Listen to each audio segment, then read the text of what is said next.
So we'll now welcome our chief guest. Please give a round of applause.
Nonati Karakam Padam Patrasthityam Tayodhate Mukta Fal Shriyam, which means that company of great people is always beneficial.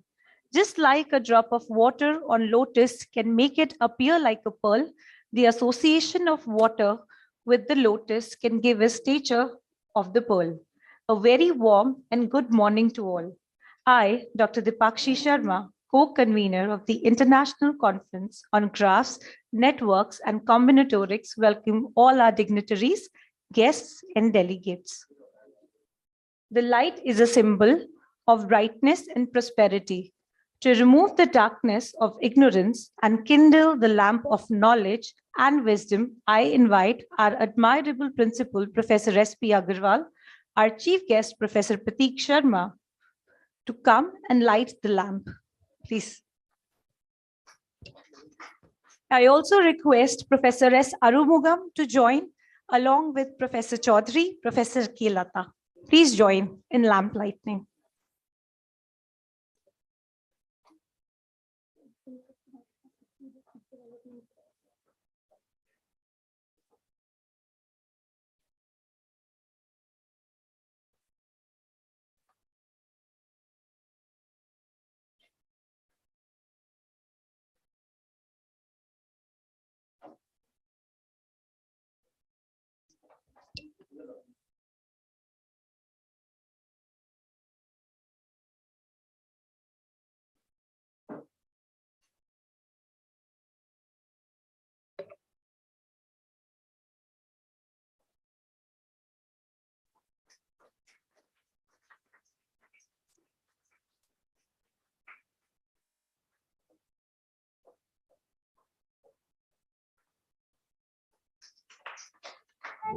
Vandita सा मां पातु Saraswati Bhagwati निःशेषजाड्यापः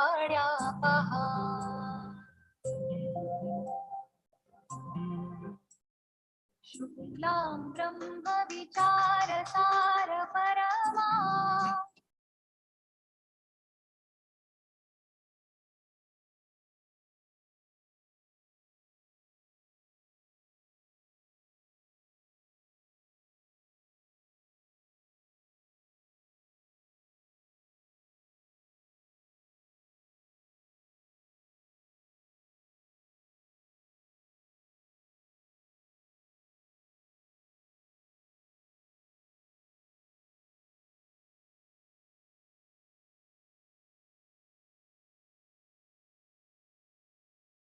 with the presence of numerous illustrious and renowned personalities today, I request our esteemed dignitaries to take their respective places on the dais. Please come upon the dais.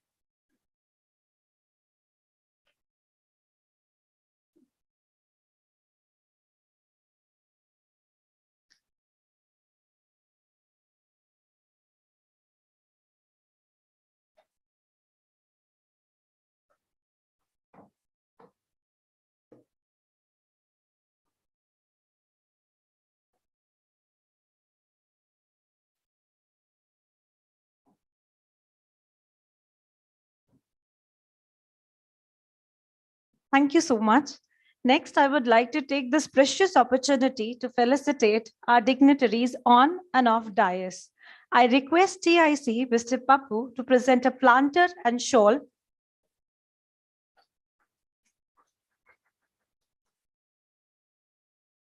I request Dr. Rajesh to present a planter and shawl to the chief guest, Professor Prateek Sharma, Vice Chancellor, Terry University, Delhi.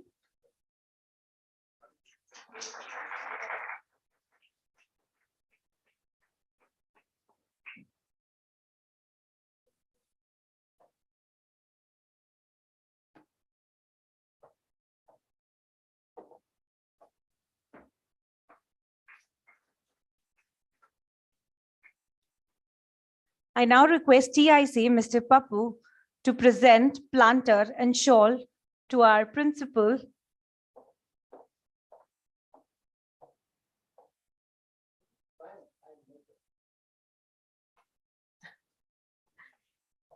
again, I request you, sir, to please felicitate Professor S. Arumugam.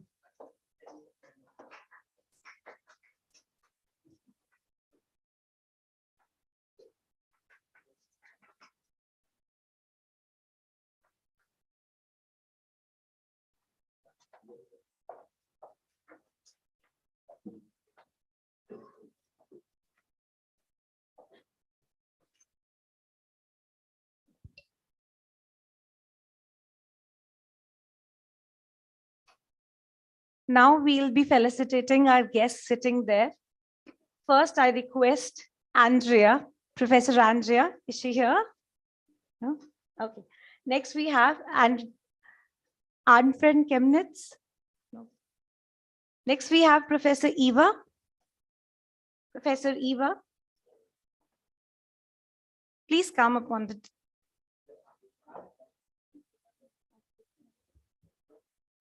I request Pappu sir to please, request Pappu sir to please do the honors.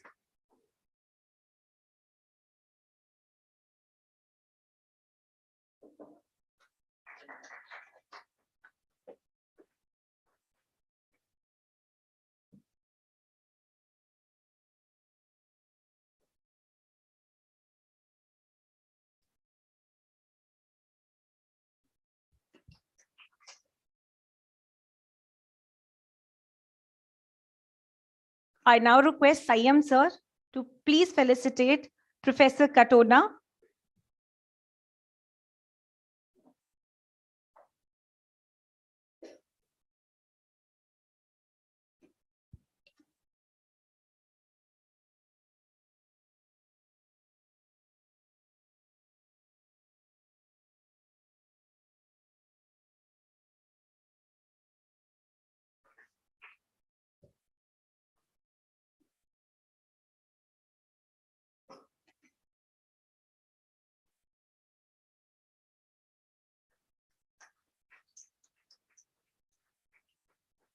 Sayam sir, please felicitate Professor J. Bagga.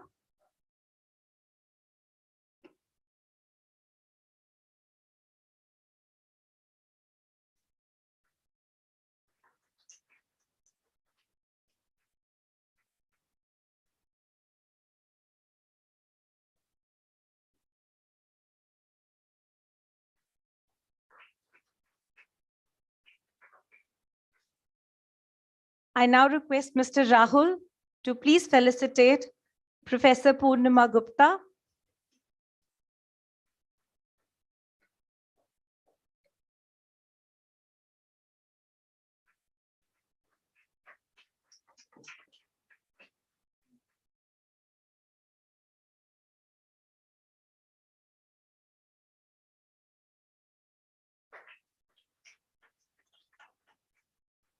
I request Rahul sir to again please felicitate Professor Laszlo.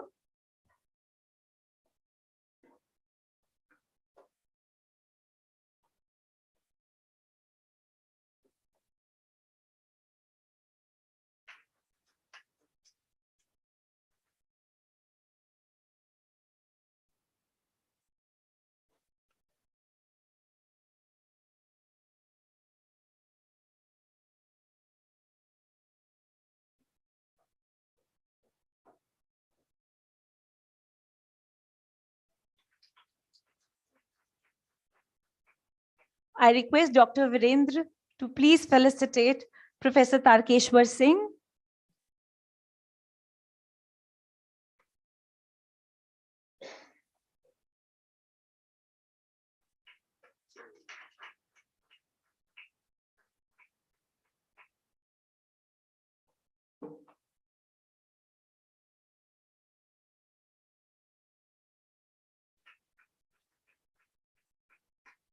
Virendra sir, please again felicitate Professor Pirzada.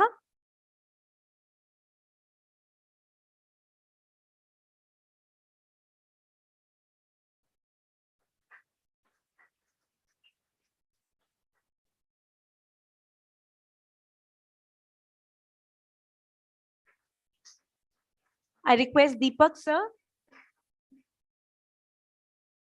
to please felicitate Professor Hegre.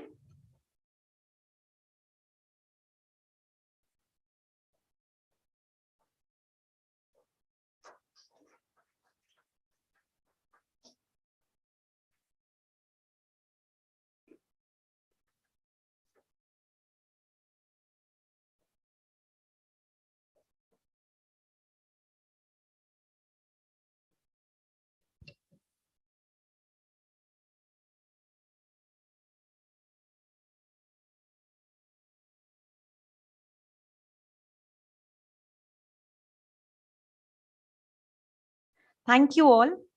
Atithi Devo Bhava. This shlok has been our anthem from centuries. We keep our guests equal to God. To associate our chief guest, I request our principal, Professor S.P. Agarwal, to present a token of respect and gratitude.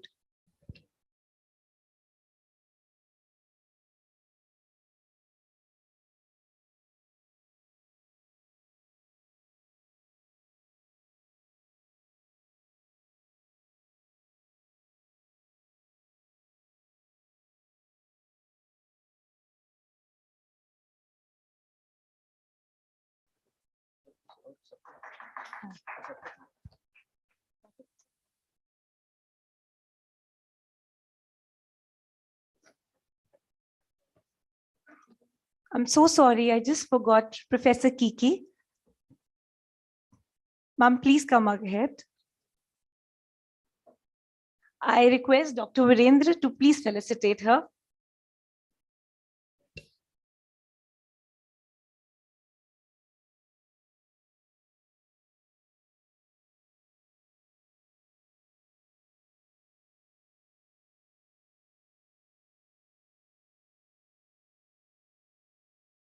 Thank you so much, ma'am. My apologies. This is a proud moment for our department since we are launching the first edition of our e-magazine Vedangi.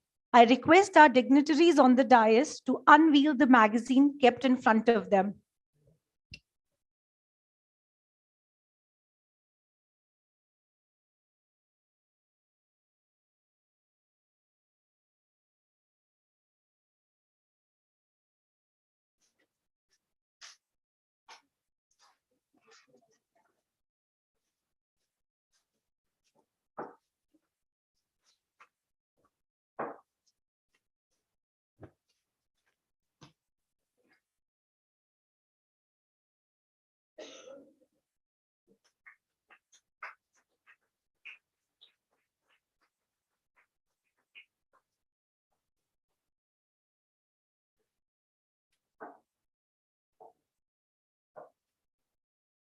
Thank you, dear dignitaries. I would like to invite our meticulous and inspirational teacher and convener, Dr. Rajesh Singh, to elaborate on the schedule and structure of the conference.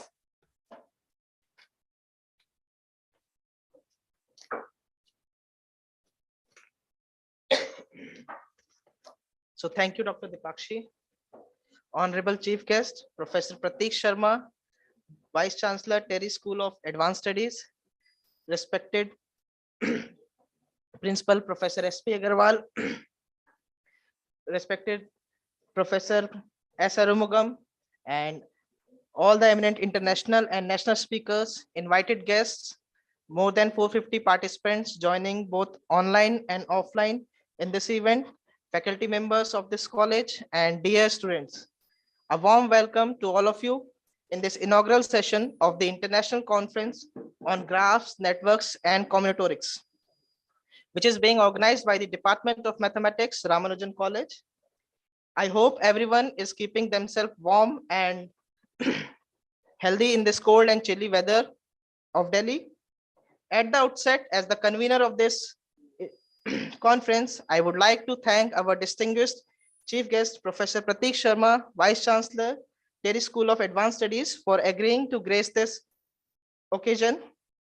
I would also like to thank all our resource persons who braved this winter and spared time from their busy schedule to share their expertise with us, especially those who have traveled from across borders to reach here. I am thankful to them for showing enough patience with delayed flights and chilly weather. I would also like to sincerely extend my heartfelt thanks to all the participants of this conference, especially the ones who have traveled from various parts of India. I would also like to take an opportunity to thank our ever energetic principal, Professor S.P. Agarwal, for giving us the opportunity to organize this conference and for supporting us throughout this endeavor.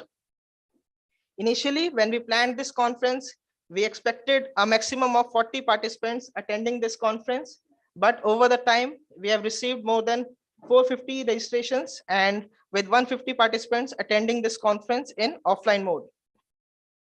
We at the Department of Mathematics, Ramanujan College, believe in the holistic development and of its student and overall growth of the college. The Department of Mathematics is immensely research oriented and publishes high quality research articles in Web of Science and Scopus Index journals, which is we have the highest number of publications amongst all the departments of the college. The department also conducts seminars, workshops, and conferences on regular basis. I must admit that this conference has surpassed all the programs conducted by us in the past. In this conference, we have 9 international speakers and 10 national speakers. We also have 450 participants attending this program, with more than 150 attending it offline. There are more than 250 paper presentations in the conference. We also have more than 125 outstation participants who are braving this winter to learn from this conference. We also have 4 internationally known highly indexed journals who have tied up with us to publish the conference proceedings.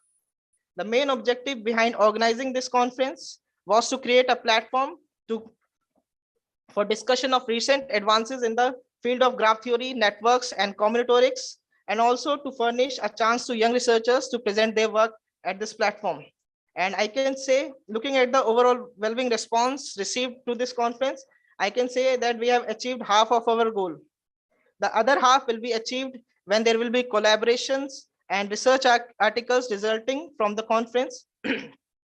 I take the liberty to request experts to acknowledge the conference if there is any collaboration resulting out of this conference. The same will drive us to work hard in future. Without taking much time, I wish all the participants a happy and enriching experience at the conference. Happy New Year to everyone. Thank you. Thank you, sir. We are joined by two more professors, Professor Kemnitz. So I would request Dr. Deepak to please felicitate Professor Kemnitz.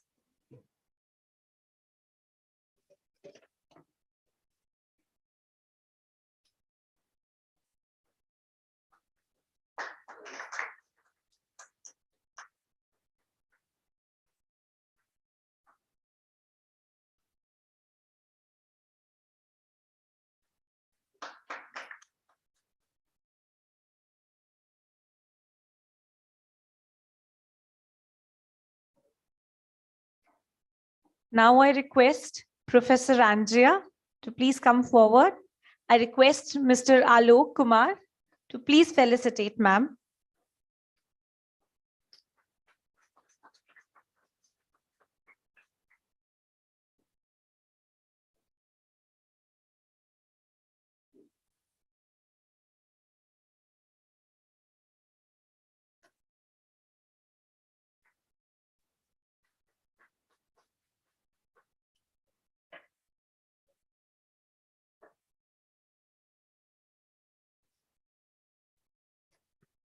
Thank you, ma'am. Thank you, sir.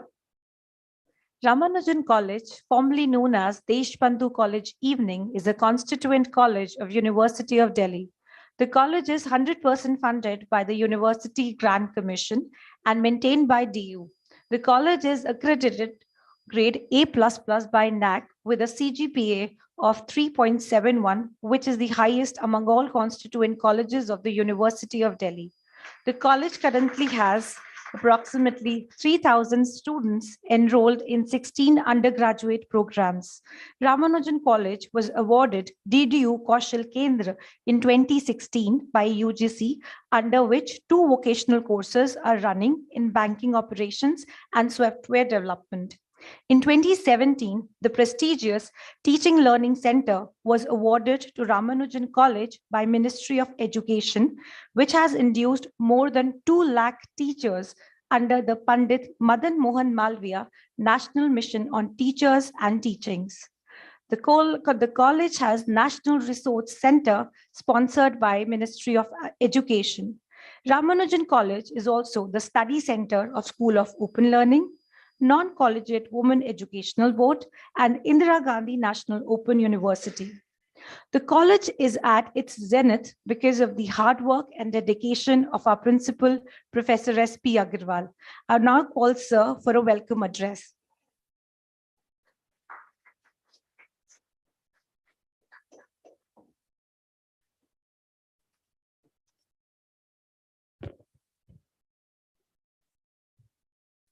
Good morning and welcome to all our esteemed guests, students, people on the dais, people joining us online, offline.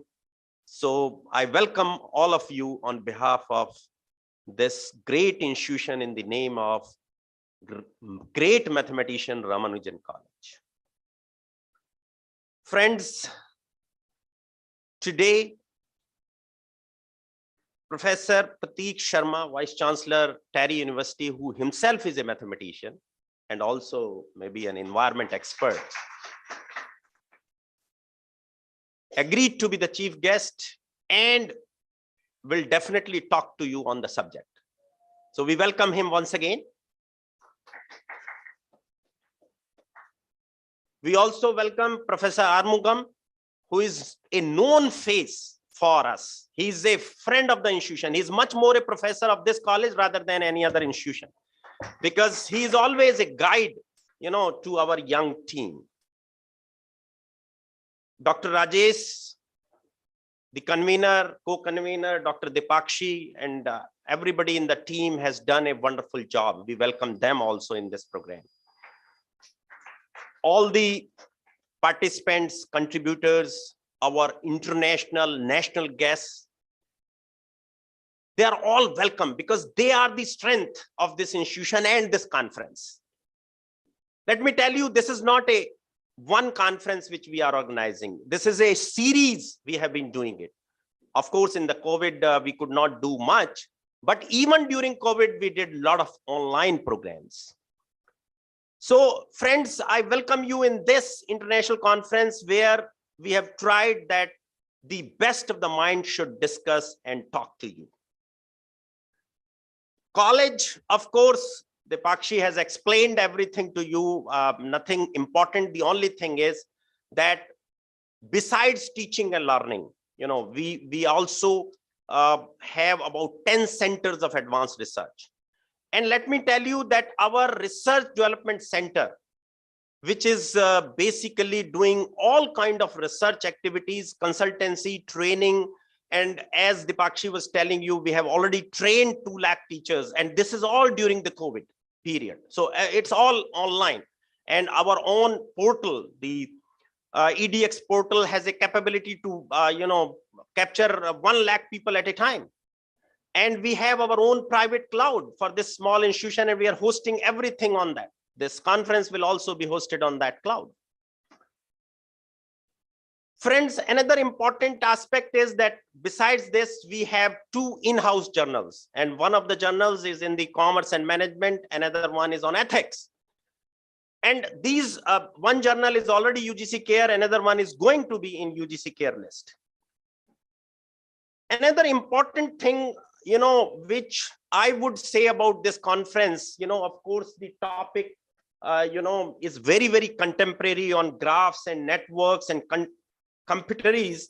Now, the thing is that I'm not a mathematician, but let me tell you, this has a lot of practical usage. In one of the lectures, Professor Armugam was explaining networking.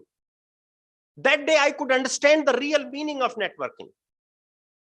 So my request to all the mathematicians, to all teachers is that make mathematics as practical as possible, application oriented, so that a layman can also understand, because dealing with equations, dealing with jargon of theorems is really difficult, goes out of mind. But if you explain the application, probably things will become much, much more easier. So the emphasis in this college is with the young faculty that we try to make things simple and application oriented. That is why we have got that much success. But we are not satisfied with this success, because the name of the institution is Ramanujan. Great mathematician. We cannot, compete with that, but we need to go towards that. So excellence is needed, and we have to do a lot of things. And all these experts will guide us, will definitely see how our young minds, how our young faculty can lead it to that level. And we can do that kind of research. And that research should be a meaningful research. That should be meaningful to the society, not just for publication in journals of Scopus and ABCD journals. We need, this country needs solutions to the problems. And we need innovation. We need new startups. So that will come specifically from mathematics. Because mathematics today has an application everywhere, not only in science, not only in mathematical science, but in social sciences also.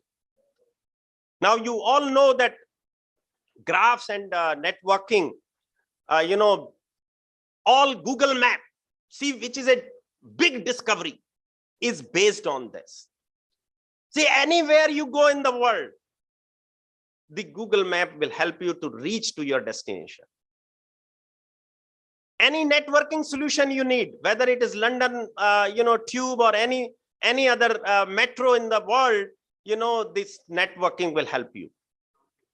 So this is what the power of mathematics is. Even computer science, AI, data science, this is all based on these theories. So everything is so interconnected that all of you need to think not only in one direction, but in multi-dimensional areas. And that is the intent of our new education policy, 2020, that we need to make it, interdisciplinary. Now, another important thing is that this university is celebrating its 100th year. The university came into existence in 1922, and this year is a centenary celebration year. Another important aspect is that we are also celebrating Amrit Mahotsav, the 75th year of independence of this country. Another feature is that we are the nodal agency for G20, because this year is a G20 year for Government of India. We will be hosting a mega event on G20, and university has been the nodal center for doing various programs to make it popular among the students. So this conference is dedicated to all these three areas: the centenary celebrations, the G20, and the Amrit Mahotsav. Now, another important thing is that the sponsors who have sponsored this program, whether it is government agencies like SARB, DRDO, University Grant Commission, Indian Oil Corporation, ONGC, and Punjab National Bank, all have contributed to the successful organization of this conference. Again, a very work done by our young faculty associating all these institutions is very highly tremendous, and they need a lot of appreciation. And I'm sure they will continue to work hard in this direction. We also, in the end, welcome Professor Purnima Gupta. She's an asset to this institution, again, like Professor Armugam, that she's guiding all our young faculty, and she's much more part of this institution rather than where she really worked. So, friends, I, welcome all of you to this conference. Let me, name all my international guests. Of course, I'll try to name because names are so difficult. Professor Andrea Fenovikova from Faculty of Mechanical Engineering, Technical University, Slovakia. Professor Andreas M. Hinge, Mathematical Institute, LMU, Munich. Professor Arne Fried Chemnitz, Technical University, a university in Germany. Professor Eva Sazabarka, University of South Carolina. Professor G.O.H. Katona, Alfred Ryan Institute of Mathematics, Hungary. Professor Jay Bagga, Bell State University, Indiana, USA. Professor Kiki A. Sugeng, Faculty of Mathematical and Natural Sciences, University of Indonesia. Professor Laszlo Sejanenki, University of South Carolina. Professor Atul God from University of Delhi. Professor B.S. Panda from IIT Delhi. Professor Deepa Sinha, South Asian University, Delhi. Professor Mukti Acharya, Christ Deemed University, Bengaluru. Professor Purnima Gupta from our own institution, she's Professor of Eminence. Professor Armugam is already there. Professor Shrifuddin Pirzada, University of Kashmir. Professor Siv Rajkumar, National Institute of Engineering, Mysuru. And Professor Suresh Hegde, National Institute of Technology, Karnataka. All are welcome. They will be your speakers talking to you in next 3 days. Professor Tarkeshwar Singh, BITS Plani, Goa campus. So all these people are once again welcome in this institution. And let me tell you, most of them know this institution, and they have been an asset, guiding force, and pillar of this institution in the mathematics. Our, again, let me tell you, ambition is to make it a college of excellence in mathematics. Thank you very much.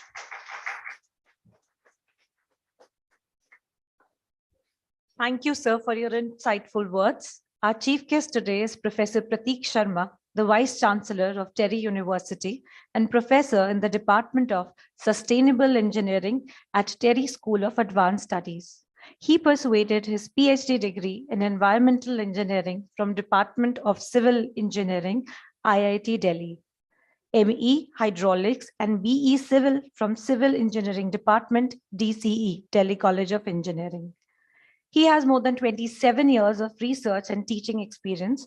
His general research interest focuses on environmental system modeling, statistical application in environment, and water resource engineering. He has contributed to several high-impact academic journals. Dr. Sharma is the member of several professional societies.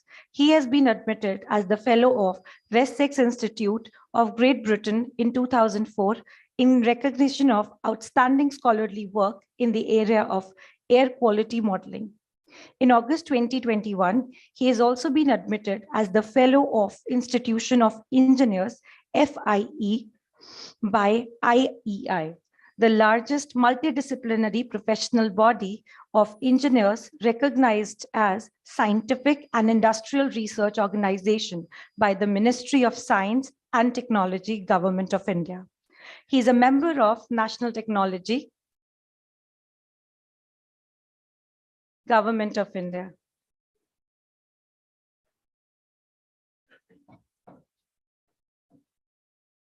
Government of India. He is the member of National Knowledge Network constituted by the Central Pollution Control Board to support the activity of National Clean Air Program launched by the Ministry of Environment, Forest and Climate Change. He has written 5 books and published 58 research papers. He has also completed research projects with a total funding of 5 crores. Presently, he is the member of research project with a funding of 7 crore 10 lakhs from Bloomberg Philanthropies. He is also co-principal investigator in other project, Clean Air India, with a funding of 22 crores from Swiss Agency of Development Cooperation. Without any further delay, let us call our dynamic, devoted, and distinguished chief guest with a huge round of applause.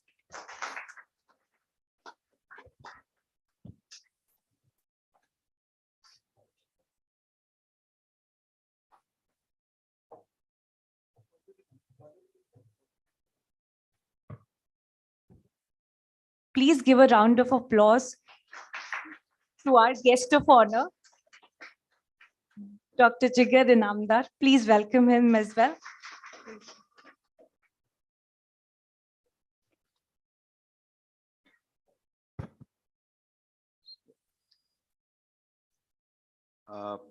Professor Agrawal, Professor Arumugam, Dr. Inamdar, Dr. Rajesh Singh, distinguished dignitaries, faculty members, the participants, speakers, and my dear students. Let me first of all take this opportunity to thank the college, Ramanujan College, for giving this opportunity for me to share few of my experiences. And first of all, for inviting me as a chief guest for such a wonderful conference. So this is a really, an exciting opportunity as far as I'm concerned, because I'm not a mathematician, by the way, as Dr. Dipakshi also mentioned, but somewhere or the other, I'm recognized as a mathematician or a statistician, somebody who has actually spent all his teaching years and research areas in the application of mathematics. And I actually am a trained civil engineer. But as people say, and mathematics is the language of physics. But I believe mathematics is the language of sciences, all sciences. You actually, when you know a particular concept accurately at the micro level, and then when you are able to express that in a very formalized, small mathematical form, it indicates that how much hold you have over the concept, and you have the control over the outcomes and the process that you are trying to understand. And unless and until you are able to put that in the form of a very simple, accurate equation, your understanding is of the subject of the topic is, there is little gaps, I would say. First of all, before I actually go further into, what I'm going to speak today, it speaks highly of the college and the staff members to actually think of actually organizing a conference on graph theory, network analysis, and combinatorics, especially in a college where, the major focus is on undergraduate teaching. These topics certainly are the topics in which a lot of research is being undertaken in the best of institutions globally. And what in fact Professor Agrawal also mentioned about, the one example he mentioned about Google Maps. I mean, you find applications, not even just simple artificial intelligence, machine learning. These are which are the buzzwords these days of data analytics. But you find application of these three thematic areas on which, the college has, taken the initiative to organize this conference and invite speakers who have been working in this particular area. But in linguistics, sociology, genetics, and you name it, and you'll find the applications in these respective disciplines. So certainly, I mean, this initiative is going to, I believe, is going to inspire a lot of undergraduate students who are here to pursue a career in mathematical sciences. And believe me, all these years that I've spent, you can't just, get away from mathematics. It's always there. And if you can actually, whenever economy of words or economy of any understanding of any concept is involved, you actually come down to mathematics only. Just to take a simple example, even a doctor, in order to manage the patients, he has to rely on numbers only. So the management is based on the reports that are basically converted into numbers only. And so what I'm trying to say is, you can't actually live without numbers. And thankfully, in this country, we have been fortunate that we've had great mathematicians produced in the country, and one from which the college draws its name. And Professor Agrawal mentioned about Amrit Utsav and G20, and this is something though slightly out of context, I would say it is also related to National Education Policy 2020, in which one of the contributors is Professor Manjul Bhargav, who is the recipient of the Fields Medal, which actually is one of the youngest professors of mathematics in Princeton. And most of his learnings in mathematics has come from Sanskrit literature work. And so the integration of, we are fortunate that we come from a civilization in which, the literature, the language, the sciences, mathematics, all are integrated into, a common, sort of verses, and, in a manner that, it becomes so obvious for anybody who actually tries to unravel through those, verses. So the point I'm trying to make is this: life doesn't exist in isolation. What we try to do is we try to create verticals, and in order to understand a particular subject more elaborately, but in the bargain, what we do is we somehow miss out on the interrelationships that exists. And in that context, the network theory, the graph theory, when we, I basically do most of my work in environmental systems modeling. And there is a limit beyond which you can actually, when you go into deterministic domain and the stochastic domain, you try to solve the equations in the form of, say, for example, the material balance approach that we, follow in predicting the pollution levels at a particular location, say, for instance. But when we try to see the complex human relationships or ecological organic relationships that exist in the ecosystem, there is a lot of, we get challenged to simulate the ecosystem that is a complex form in which it exists. So, but what the underlying thing that we actually observe in the ecosystem is the interrelationship, the organic interrelationship that basically exists between the components of the ecosystem. So in that, a lot of work is being done related to what we call as ecological network analysis and graph theory. So I believe, with such a, conference and the speakers, the kind of distinguished speakers that I get to know are going to speak on the theme. Certainly, it is going to help the students in knowing the vast application of these particular topics, and the application of the mathematical theory in real life applications. I was mentioning about the interrelationships and the verticals that we create. Especially in India, you'll find, as while we were growing up, if you are good in biology, you have to be bad in mathematics and vice versa. So somehow, because somehow this is how things used to exist, but things are changing now thanks to the national education policy and people applying their minds actually to know that even that we just can't do like that. You need to have, there is a lot of interrelationship that exists. So a new entire discipline of bioinformatics is emerging, and people are using the neural networks that exist in our brain to actually solve environmental problems by applying the neurofuzzy logic theory to actually solve make predictions for simulating the environmental issues. So the point I'm trying to make is this, that we need to somehow the nature of teaching and learning should be such that we should be able to see the pattern, say for example in a flower. So the number of leaves that you see, I mean, there's a pattern, and you can actually explain that with the help of number theory. And this is exactly what the work of Professor Manjul Bhargav speaks about, all these things only. And the point I'm trying to make is this, that if when you see biological sciences having a mathematical component, and and trying to understand the underlying processes that seem to be quite biological, but you can explain those processes through application of mathematical tools, and the probability theory and other things that basically we are we find.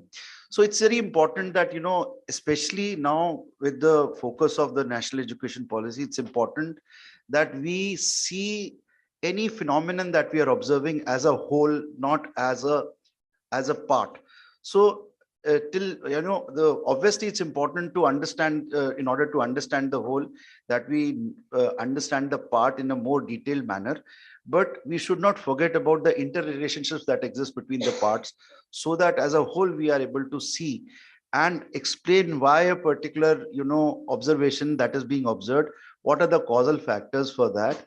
And so nature does not exist in physics, chemistry, biology verticals, or sociological verticals.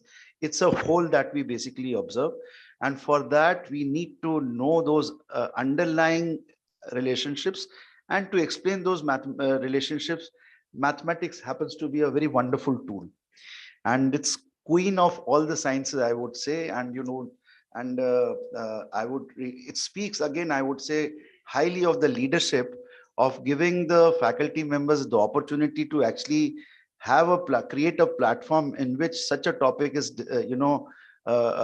discussed, and people who have been working in this particular area come and share their work in the form of a conference, and give the students an opportunity to actually get to know about the multiple applications of such a wonderful topic. So my compliments to the entire team which has conceived of this conference. And again, at the cost of repetition, I would say, I mean, the leadership, it speaks highly about the leadership of encouraging the young faculty members to actually organize this wonderful conference. And it's just not coincidence that the college also draws from its name from a genius of a mathematician which our country has produced. And I wish all the very best for this conference.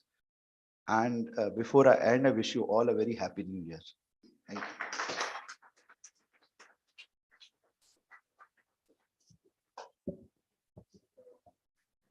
Thank you so much, sir.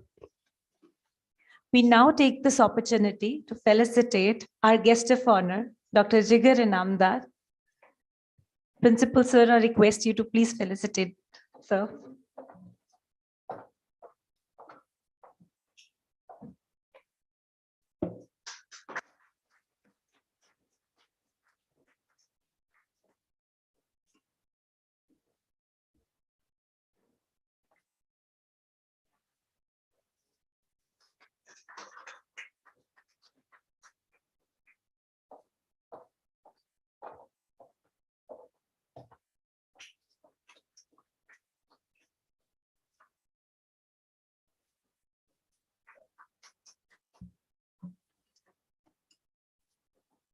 Thank you, sir. The future needs passionate, happy, and confident young leaders willing to change the status quo and stand up for their convictions. These words by Richard Branson are true for our guest of honor, Dr. Jigar Inamdar, a young, dynamic chairman and an example for the youth of today. He did his bachelor's in commerce and then pursued LLB. He also did his master's in political science from Indira Gandhi National Open University. He completed his PhD in public administration, currently enrolled in executive program in leadership and management from IIM Calcutta and pursuing postdoctoral research. He is the Regional Director, Indian Council of Cultural Relations, Ministry of External Affairs. He is the youngest member of the Senate, the Maharaja Sayaji Rao University of Baroda. Also, he is the chairman of Ramanujan College and member of the governing body, Dayal Singh College, University of Delhi. He is the director of Samlay Cotton Grinding and Pressing Union and Alindra Group Cotton Farmers Union. Sir is proprietor of Parmarth Associates and partner in Inamdar and Lakhani Associates. He is the recipient of Asian Indian Youth Award 2019. He was the former convener of Swami Vivekanand Gujarat State Youth Board. He led a team that was preparing a draft of Gujarat State Youth Policy. He's the founder of Gujarat Thinkers Federation. Sir, I would like you to come upon the podium and give your guiding words.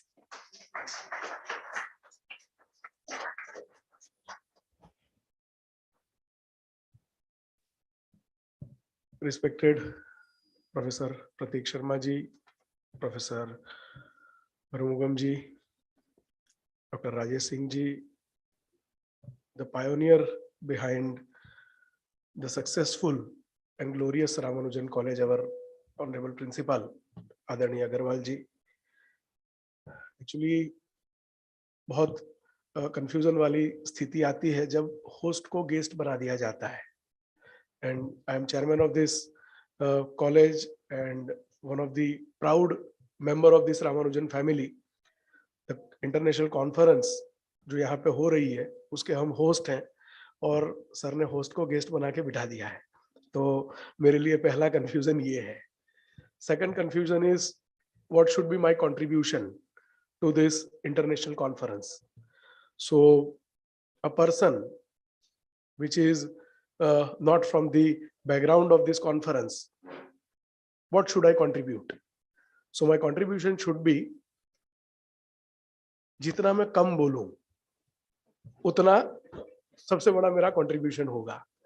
So my contribution will be proper contribution and I will spare some more time for the actual speaker who are going to guide all of you. What should be your contribution? पिछले कुछ वर्षों से API की marathon चल रही है और ज्यादातर लोग कॉन्फ्रेंस में एनरोल इसीलिए होते हैं कि API बढ़ जाए, एक सर्टिफिकेट मिल जाए, पेपर प्रेजेंट कर लिया तो ये सब प्रमोशन में दूसरी नौकरी में काम में लग जाए. अब धीरे धीरे वो सारी चीजें निकल रही है, पर कई बार ऐसा होता है, कई सारी ऐसी कॉन्फ्रेंसेस होती है.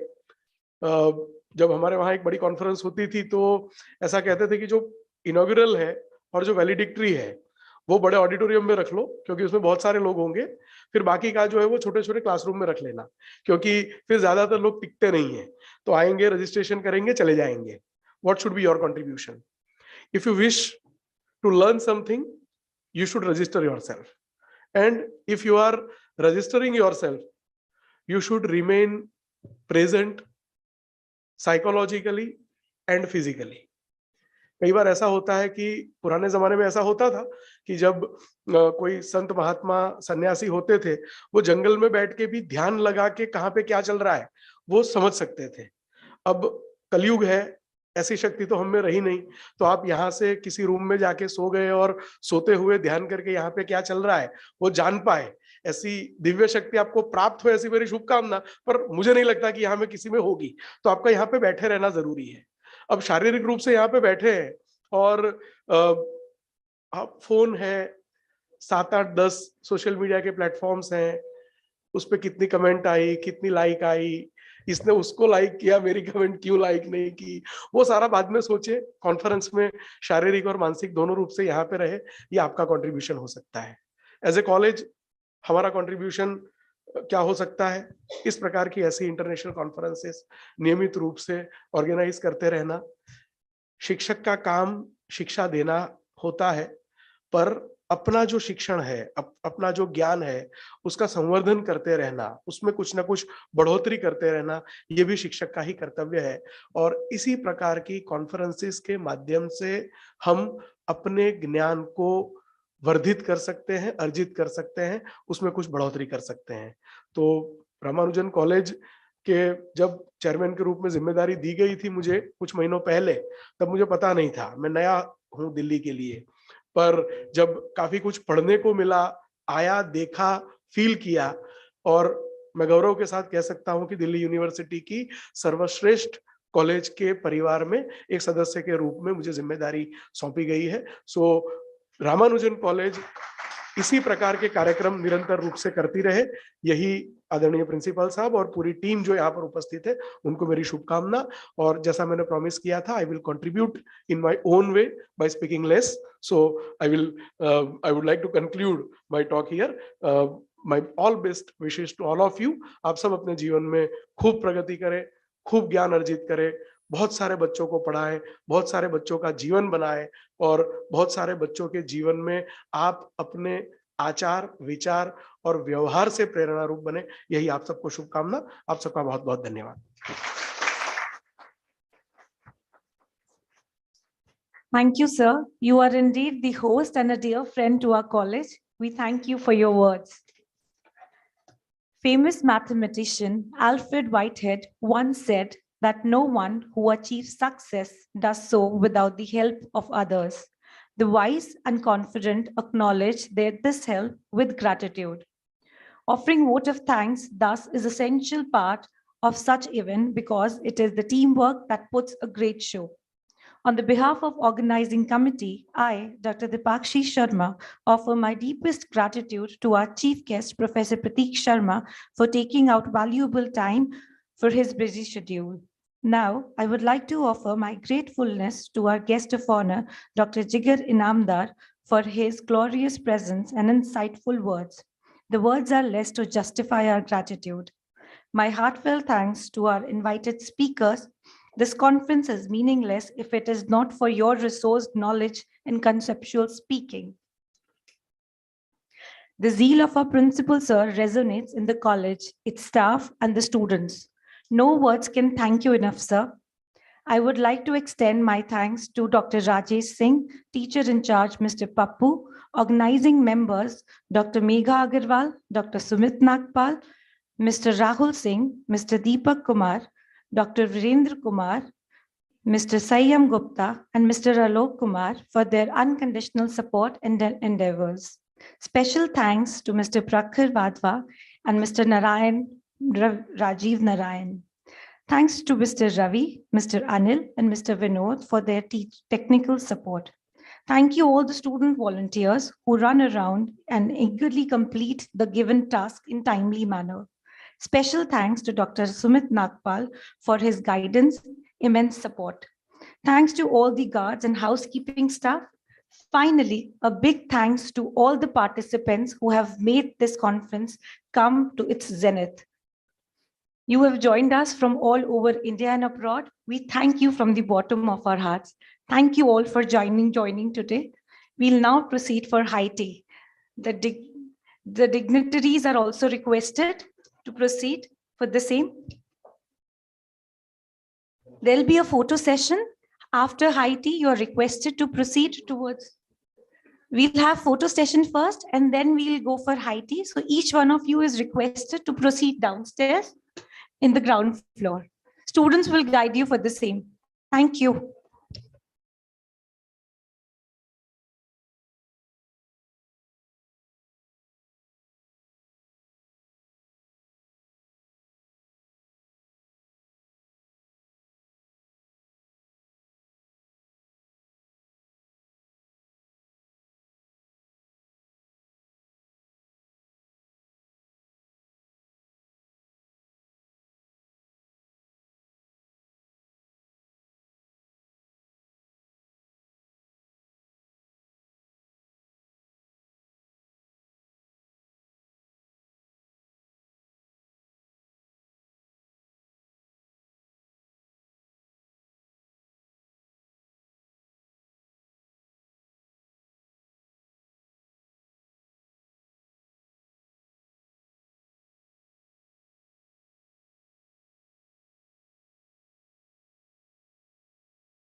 Technical University of Bonchue, Germany. He completed his schooling in 1970. He studied mathematics and computer science till 1978 and received his diploma in mathematics in 1978 itself. He also studied geography for 5 years between 1980 and 85. In due course, he completed his PhD in mathematics in 1982. Professor has 132 publications in his name, 34 being the most recent ones. Please give a huge round of applause. Sir will be our chair session. Please, sir, you're welcome.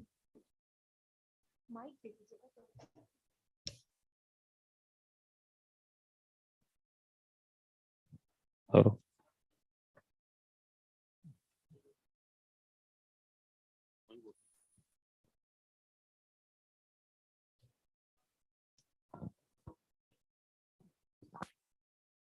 Yeah, good morning, everybody. Good morning for the first session, for the morning session. And it's my great pleasure to introduce the first invited speaker of this conference, which is Professor Gyula Katona from Budapest in Hungary. He is research professor emeritus at Renyi Institute of Mathematics in Budapest, and maybe most of you know him well. He has a lot of qualifications, and he won a lot of prizes and international awards, and he's famous for his work especially in combinatorial set theory. He's well known for this, and especially for the Kruskal-Katona theorem and for the Katona's cycle method, in which he used this method for an elegant, for a very beautiful and elegant proof of the Erdős-Corrado theorem. And we are looking forward to listen to his talk. So please, Gyula, begin.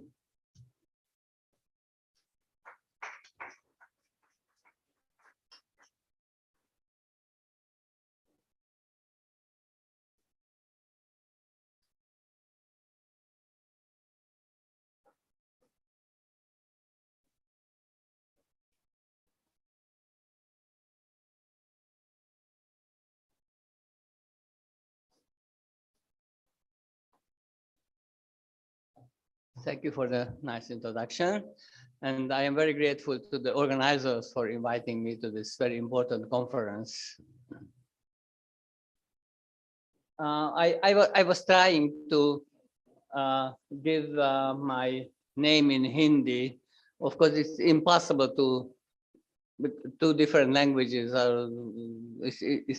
properly translate. But so it's definitely, it's not a G, it's not a G sound in Hungarian. So it's Gyula Katona. Okay.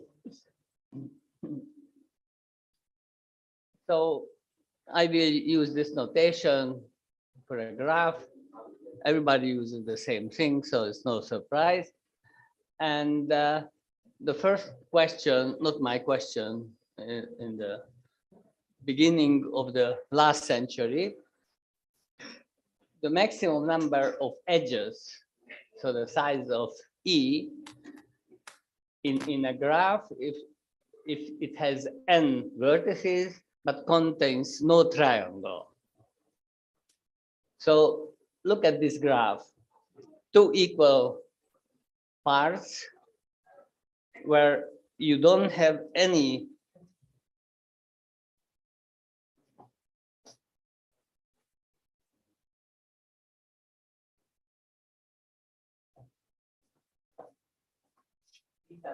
empty here, and it's a complete graph between the two parts. It's a complete bipartite graph, and it's obvious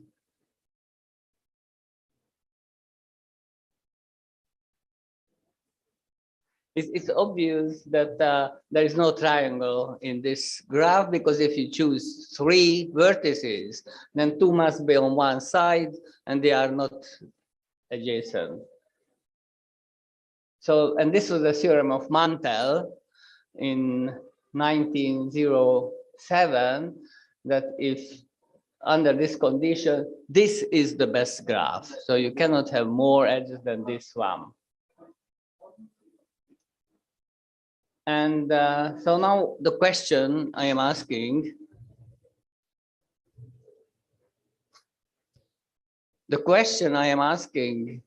is that what happens if we have one more edge? We know up to now, we know that there will be a triangle here, because that n squared over 4 was the maximum size of the edges without the triangle, so that we must have a triangle.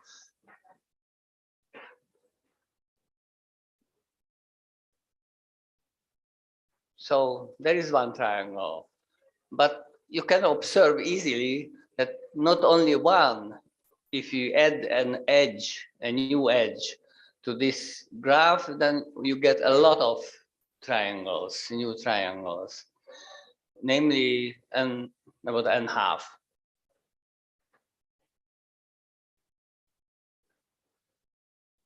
And Rademacher observed this, and he proved that this is the minimum. So we must have at least this many triangles if we have this many edges.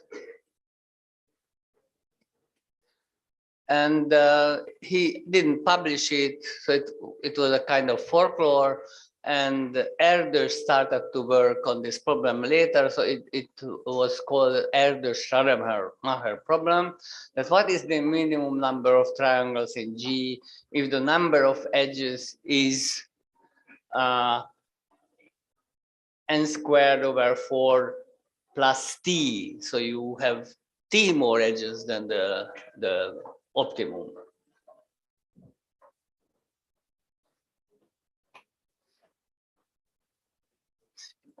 Don't you have a pointer? This doesn't work. Sorry.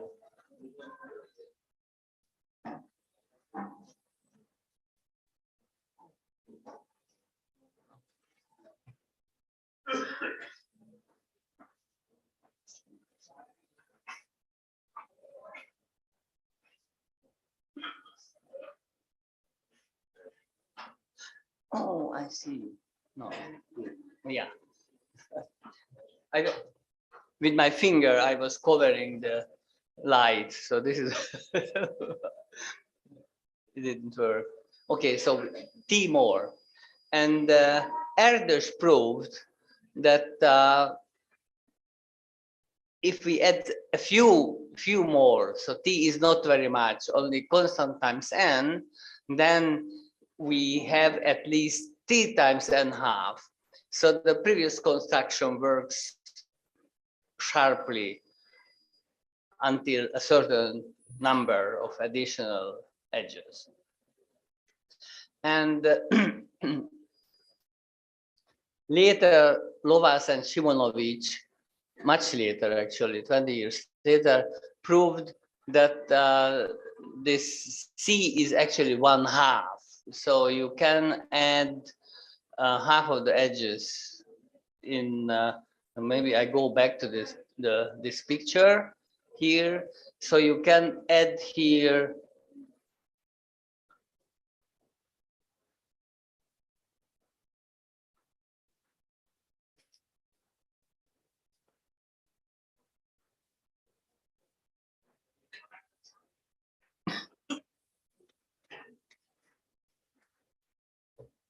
you can add here vertex disjoint edges, and then you will not have more triangles than this T times this.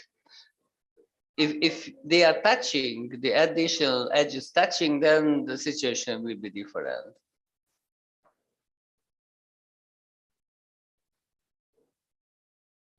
So, but observe that in this case, in this construction, this vertex covers all triangles. I mean, pins down every triangle.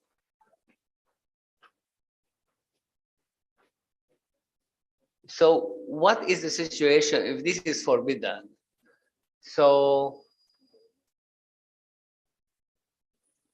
you have this many edges, so one more edge is the minimum. And I didn't emphasize this definition here. Tau G is the minimum number of vertices pinning down all triangles. So here, in this case, tau is 1 because this vertex pinning down all new triangles. And if this is excluded, so you have one more edge, and this is excluded, this situation is excluded, that one vertex is covered by all of the triangles, then we need nearly twice as many triangles. So this is our theorem with Xiao Chuanqi. And that it is sharp. The following construction shows that we choose two edges in both sides. The problem is, of course, then in this case, we have two more, not one, but two more edges. So we have to delete something. And so I don't know if you can see this edge is deleted here.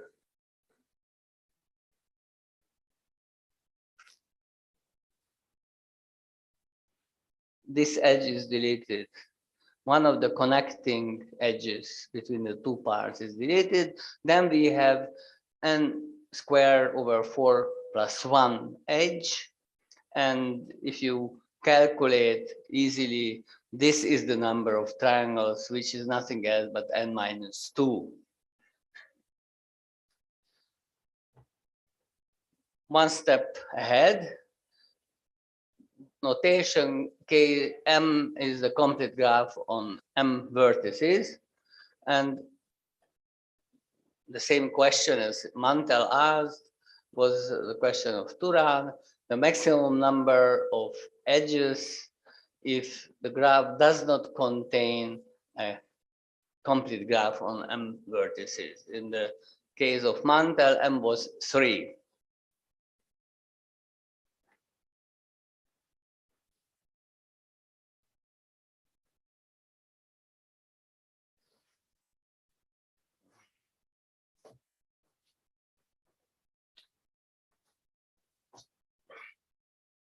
It stopped moving.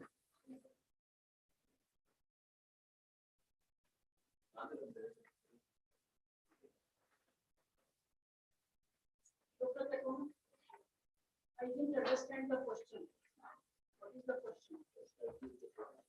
Your question is Here, to determine the maximum number of edges, if in n we have n vertices, maximum number of edges in such a way that it contains no Km, complete graph from m vertices. No complete graph from m vertices. Yeah. So this is the question, and this construction is the answer, which is called the Turan graph. That we distribute the vertices into m-1 classes, equal classes, nearly equal classes, and connect. Oh. nearly equal classes and connect any pair of vertices if they are in different class. So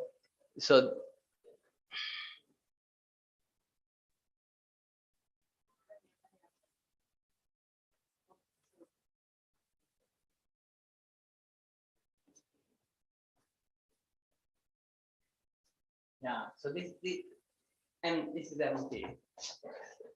These are empty here, these parts, and every other thing is any other pair is connected. It's obvious that it cannot contain a complete graph on m vertices because we have m-1 classes. So if we choose m vertices, 2 must be in the same class and they are not adjacent. So this is good. And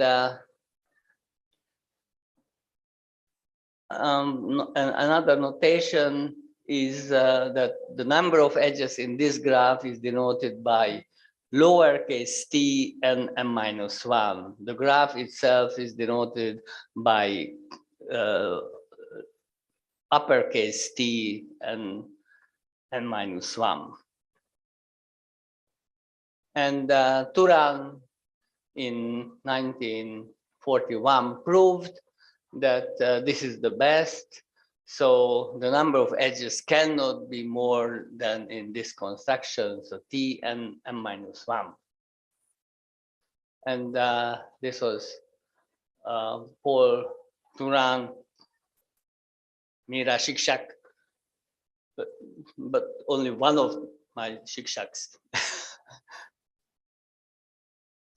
And here you can see all 3 important professors of mine is Paul Erdős, Paul Turan, and Alfred Rényi.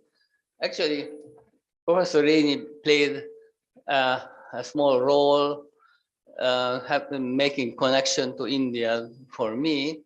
Namely, he was invited by Professor R.C. Bose to the United States for a semester, and Professor R.C. Bose told him that you can bring a young man with you, and Rényi took me.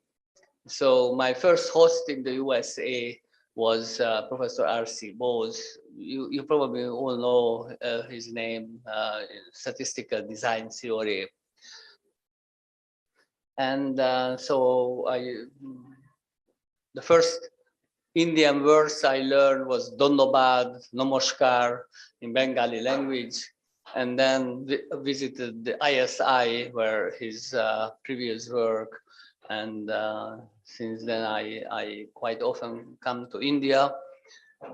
There was a story when I said at a conference that I don't remember how many times I have been to India, and someone from the audience named S.B. Rao shouted, "This is the 6th time." And since then I come, so this is my 18th visit to India. Yeah, so what is this green thing? I cannot read. Notation.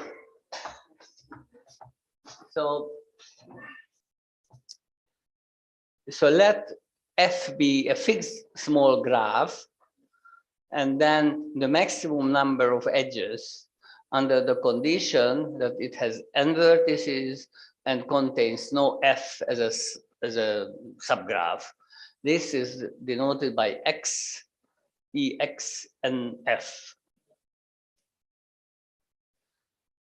And so using this notation, x and k3, Mandel's theorem is n squared over 4, and Turan's theorem is x n k m is t n m minus 1. And again, we can ask the same thing as before, that what happens if we have one more edge than the maximum possible number without a complete graph? And so this is the picture, you know. And so if we add one edge here in any of the classes, then of course you will have a complete graph on M vertices, namely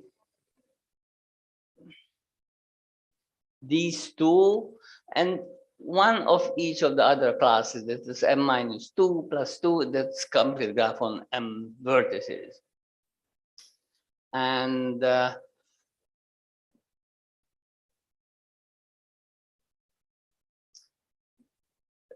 how to choose this? Of course, you choose the smallest things if you want to do, calculate exactly.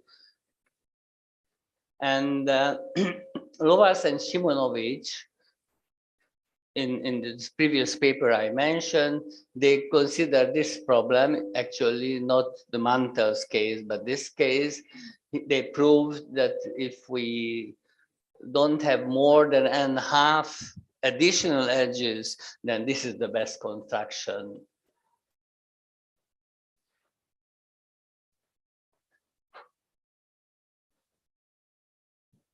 And now the definition again, the generalization of tau g I had before.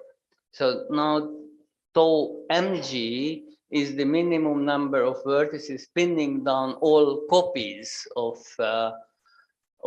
complete graphs on M vertices. So if you consider this picture here, of course, you will have many new complete graphs on M vertices, but they all contain this vertex. So tau mg is 1. And what happens if we exclude this? And so we conjectured with Xiao Chuanqi that if in this case, this is the best. If you choose 2 new edges and delete one edges connecting them, and then of course the new triangles cannot be all pinned down by one vertex because there's 2 classes of new KMs. And Fichi, Liu, and Dhruv Mubai prove that this is true if n is large. So for those who don't speak Hindi, this is Dhruv, Dhanyabad. And but they worked more, so they obtained the good results for the minimum number of copies in the case when we have T more and the pinning number is more than S, so the natural generalization. And actually one other conjecture of ours was not correct, and they made it precise, almost correct, but they made it precise.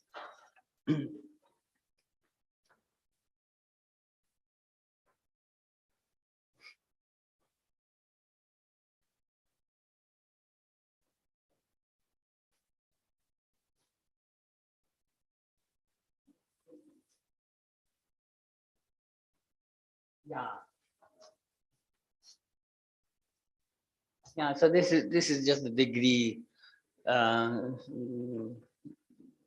a graph, and this is the maximum degree. And an open problem here is what is the minimum of this degree over all graphs with n vertices if we have more edges by 1 only. So to make it more intuitively clear. So we are asking here, what happens if we suppose that the triangles are distributed kind of uniformly, not in one vertex can, not few vertex cannot cover all of them.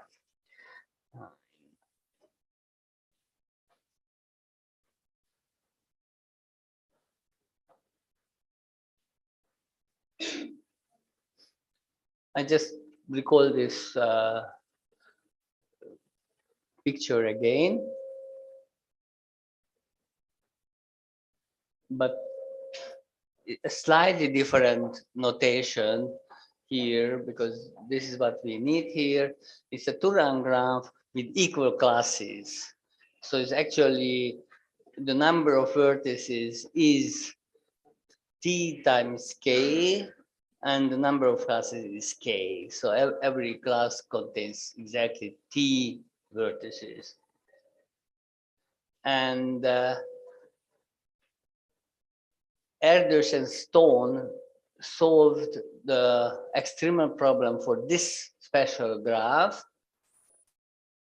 So if this is forbidden, what is the maximum number of edges in a graph? And their answer was asymptotically this 1 minus 1 over k minus 1 times n choose 2 with some small remainder. And one could ask why this graph you consider instead of the complete graph. What is this? Why this is interesting? And my answer is that Erdős was a genius, because it was an easy consequence later that this led to a solution, asymptotic solution for every graph. And so this is called the Erdős-Stone-Szymonovich theorem, that X and F, so the maximum number of edges in a graph with n vertices and containing no copy of F, is this, where K is the chromatic number of the graph. So asymptotically, you have the solution for every F, almost. Because if the chromatic number is 2, then this will be the chromatic number 2 minus 1 is 1, 1 over 1 is 1, and this is 0. So then the main term disappears. So you don't know what is the real order of magnitude, because the second term could be anything between 0 and 2. So this is the main direction now, one of the main directions of extremal graph theory, to give solutions for the case when the chromatic number is 2. And just to show some examples, the Kőváry-Sós theorem, when you forbid C4, cycle of length 4, then the order of magnitude is n over 2, 3 half.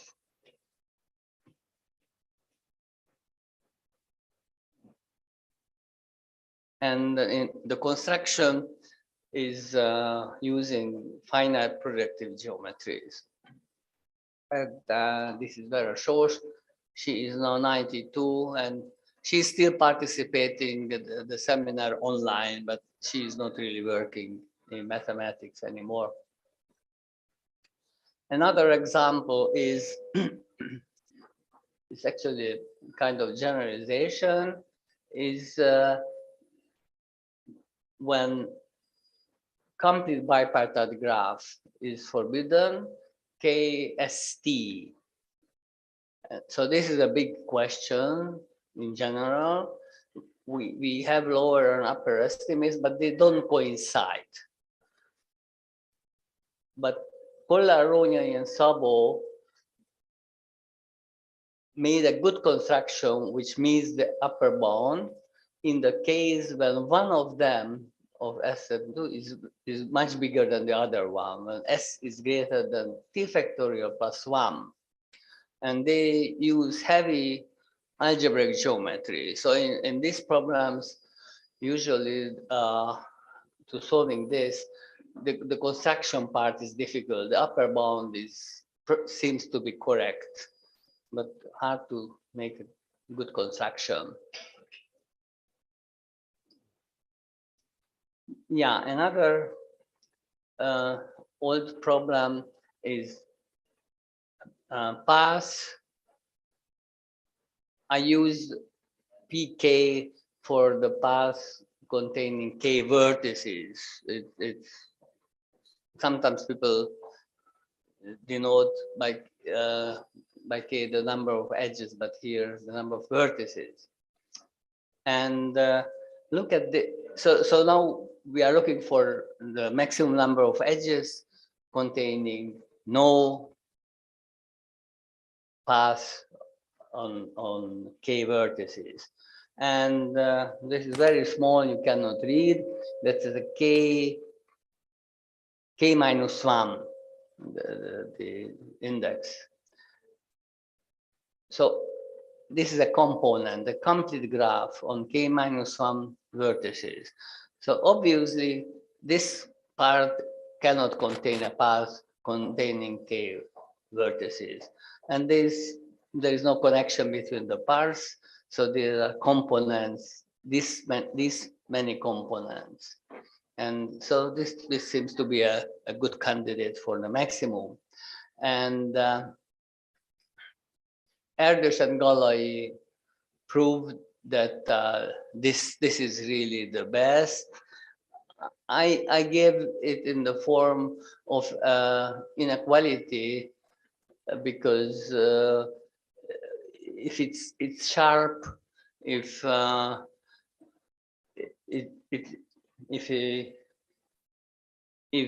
n is divisible by k minus 1, so you can finish this construction. Otherwise, there is a small error term, which is at this moment not interesting, but it has been solved exactly. And Fodry and Shelp and independently Kopilov determined the exact value for every case, but it's less interesting. So some people ask what happens if G is connected, because here it was heavily used in the construction that there were small components which cannot contain a path of k vertices. And this is a construction. I have no time now to show that this is good, but it blocks that there are some small parts in here which are blocking to have to go back and forth too many times. So this is the big part, and these are small ones here. And S is a new parameter which can be chosen freely. And Ballister, Dury, Leher, and Shelp proved that one of these gives the maximum of the previous problem if we suppose that the graph is connected, and namely S should be okay. I will not tell which S at the end values. So now the problem here, the new problem is the following. If we exclude two things, a complete graph on M vertices and a path on K vertices. And of course, it is interesting only if K is larger than M, because if they are equal, if we forbid a path of K vertices, then we cannot have a complete graph on K vertices either. So this is just a reminder of the Turan graph. So suppose now that we take the Turan graph instead of n, so the total number of vertices is k minus 1. Then this construction, of course, cannot contain a path of k vertices because the total number of vertices is less than k. And because of this Turan property, it cannot contain a complete graph on m vertices either. So if we take this construction with k minus 1 instead of n many times, so each of them have k minus 1 vertices, and they have the structure of the Turan graph, m minus 1 classes.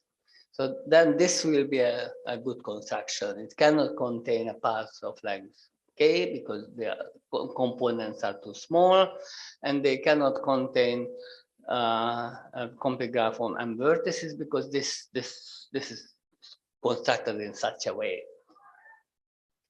And so this is construction 1. And the funny thing is that mostly this is not the best one, but there's another construction which is typically better than this one. And this is very similar to the Ballister jury and so on construction, where this part is blocking to have a big a long path because this is too small. It has only this many vertices, so it's easy to see that if you go back and forth, you cannot have a path of length k. And but here you could have some edges, but we don't want to have a complete graph on m vertices. Then we need at most m minus 1 classes, but we have 1 class already. So here we have m minus 2 classes. So it's again a Turan graph on this many vertices and this many classes. And so this is construction 2. So it's pretty easy to see that this is again good. And so we proved that if n is large, then and we suppose that the graph is connected, then this is the best graph. This is not a big surprise because it's very similar to the case of path problem where they supposed Ballister jury and so on suppose that it's connected, the graph is connected, and this construction is similar, so it's no surprise. But what is a surprise that if k is big, so more than twice m, then so when this condition is pretty weak because we exclude only very big, very long paths, then it's still construction 2 is the best. So now we don't, this is closed out, connectedness is closed out. I don't know if you can see, this is deleted. And so it's still true that this is the best construction 2, if this inequality holds.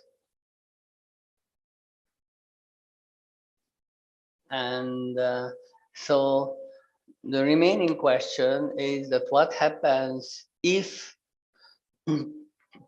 K is not so big? So it's between M. I mentioned it makes sense only if K is bigger, larger than M, but it's less than equal to 2M minus 1. And again, N is large. And we don't suppose it's connected because the connected condition is completely settled. And so what is the best now? And it is really surprising that it depends on the parity of K. So if K is even, then construction 2, this connected construction, is the best. If K is odd, then the disjoint component construction is the best. I go back to the construction to indicate a little bit the reason why it is so, because this construction is actually is when K is even, then it is better than when K is odd because of this floor function. So basically we have the same construction for 7 and 8. No, 7 and 8 and 9. And then this is better. So the two constructions are kind of competing very closely, and the parity and this part of the construction makes better if K is even. So I emphasize that we believe that for large N, the only case when construction 1 is better is when we don't suppose that the graph is connected, and K is odd, and K is less than K 2M minus 1.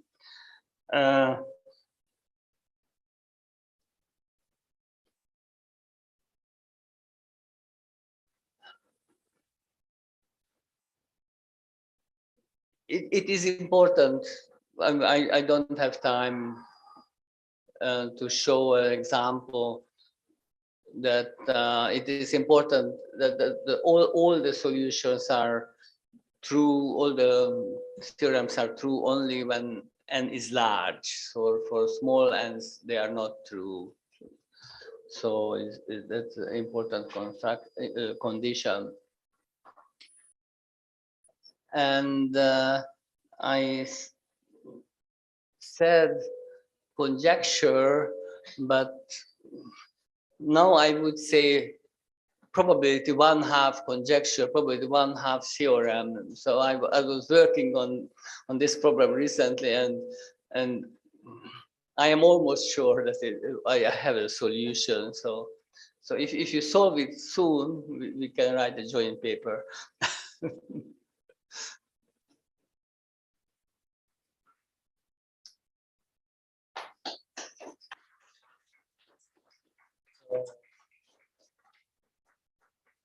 Nandri, Nanni, Dhanyavadagalu, Donnobad. Of course, my chairman's language, Danke, and oh, the local language. Oh, I'm sorry, it became too small. Oh, it's a big Dhanyavad.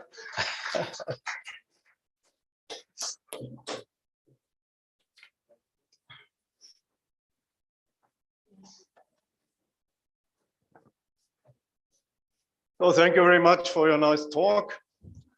Are there any questions or remarks in the audience? Yes, over there, please.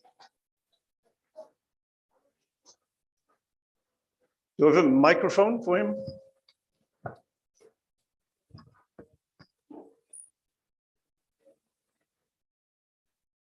Hello, yes. Do we have these kind of results for random graphs? Do we have any approaches for these kind of? For these? In what sense? If we replace a kn by g, instead of looking at the complete graph, we look at a random group. So instead of having so when you say x of n comma f, so the n is for the kn, right? So instead of kn, if we replace by g, the random graph. So the parent graph is random. Excluded graph is a random graph. Yes, the parent graph is random graph. And Probably not. I don't know. Okay. Definitely, but I probably don't know. Okay. I'm curious to know. You can ask Sudakov. I have seen some of his papers, but not with these kind of results. I have seen some. He has done with his student Korandi. I think he has done some papers on some similar problem. But I'll check. So random graph on a given number of vertices. Right. I don't know. I will see that. Okay, thanks. Okay. Yeah, thank you. Are there any other questions? You said all these results are true if n is large. If n is large, then only these results are true. So what is the minimum value of n from which they are true? You said, is that true? Only n is large. What is the number of vertices? Where are we now? I don't know.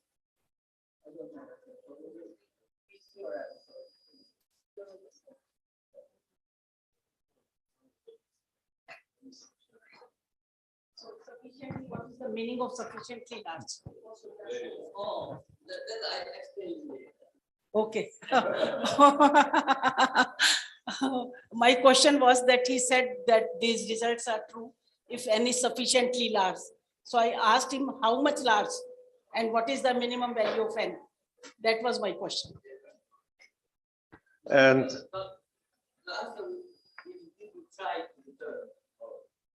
Okay, so there is a question for you. okay, any other question or remark or comment or solution?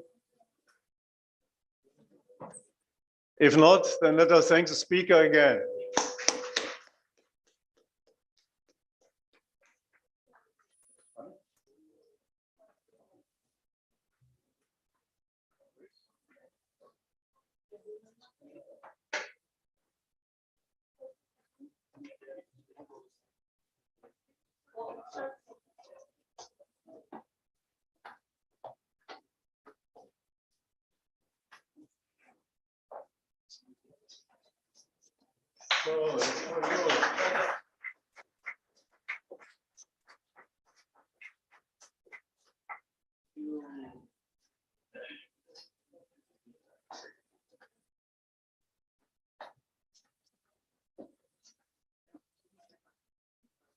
So then we should continue with the next speaker. The next speaker will be Professor Sharifuddin Pirzada. He is head of the Department of Mathematics at the University of Kashmir. And his research interests are, I guess, among others, graph theory, theoretical computer science, and combinatorics. He has written at least 3 books. He has more than 200 scientific publications. And I think he is well known to most of you. And he will start his talk to us just now. Please.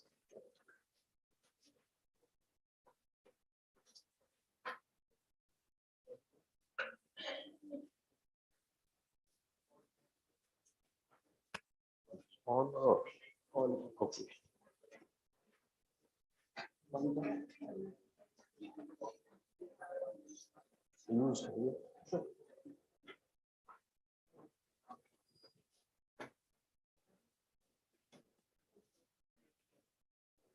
First of all, my sincere thanks to the organizing committee, especially Dr. Rajesh, for inviting me over here to share my comments and research. Secondly, I thank Professor Kemis for introducing me over here. And straight away, going to my talk, which is about graph matrices, and we have a first look at the somber matrix. So certain questions come into mind. First of all, why graph theory? And if it is graph theory, why we go back to matrices, which forms a part of matrix theory or linear algebra. So at times when Paul Erdős was working in graph theory, or so many names have been highlighted in the earlier talk, so graph theory was somewhat isolated. Most of the dominance was by pure mathematicians like analysis and algebra. But what we feel today, those days are no more now. Now, coming to the discrete structure of graph theory, we say it is discrete in sense, so can find its applications in computer science or extending complications in physics or chemistry. But believe me, functional analysts now are in search of combinatorial tools and graph theoretical tools. Of course, topologists are always there.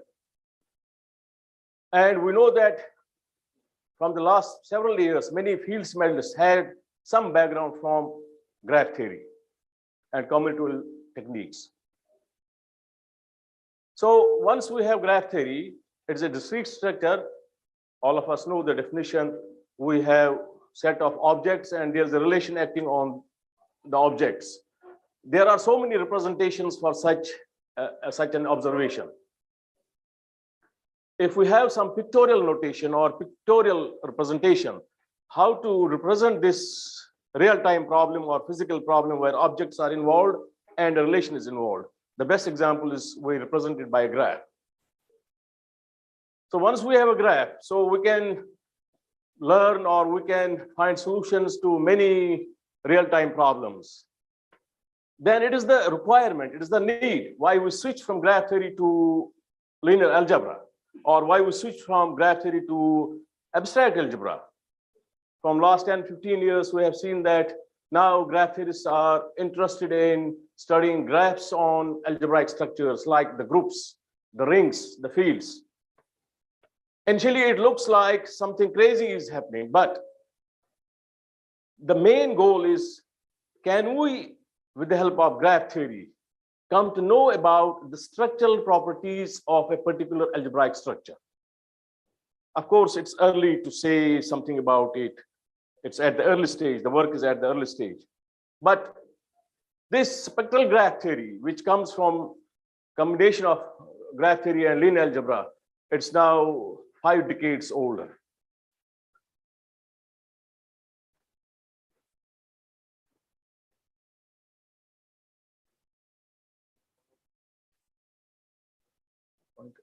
Yeah. Thank you. So once we start this doing matrices in graphs, there are several matrices till date which have been defined on a graph. And the best and the earliest one is the adjacency matrix, where we will start our talk. There are other matrices also associated with the graph, like the path matrix, the cycle matrix, and many more. But since this adjacency matrix defines the graph up to isomorphism, that's why it has been relatively used in many instances.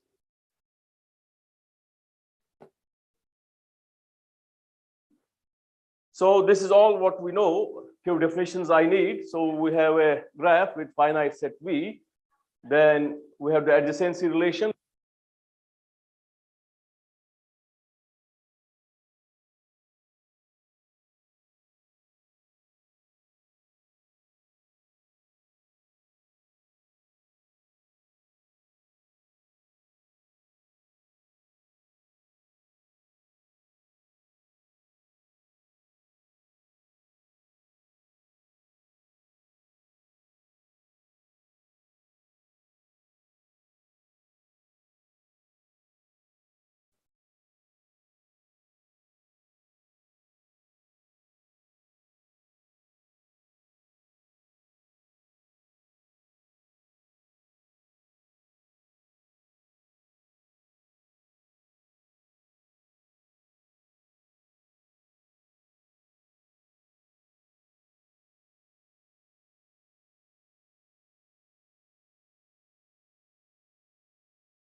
then matrix defined on the distances, which we called as distance matrix. Another matrix is the Laplacian matrix, then the distance Laplacian matrix, and there are several matrices now. We start with this adjacency matrix. So it's a square matrix. Our rows and columns are represented by the vertices, and the ideal entry will be 1 or 0 according as the two vertices have an edge or they are non-adjacent. So this matrix is a binary matrix because all entries are 0 or 1s. All the entries along the diagonal, they are all zeros. Now, I will said about this characteristic polynomial AG, we denote our characteristic adjacency matrix by AG, and its characteristic polynomial and its eigenvalues will be called as the eigenvalues of the graph. So adjacency eigenvalues will be the eigenvalues of the graph. And once we have the eigenvalues, we can see the set of distant eigenvalues with their multiplicities, they will be called as the spectrum. So it's a spectrum, adjacency spectrum, or simply the spectrum of the graph. So since we have to do 2 or 3 matrices together, so we'll be well versed with the spectrum of the graph and other spectrums. And this is the set where we have the multiplicities because certain eigenvalues can get repeated certain times. And this spectrum, adjacency spectrum, this is independent of the labeling. As I said, it says information up to the isomorphism of the graph. So this matrix is obviously real symmetric, so it's all eigenvalues will be real. From here onwards, we denote all these eigenvalues by these lambdas. So lambda 1, lambda 2, so on. They will be our eigenvalues of the graph.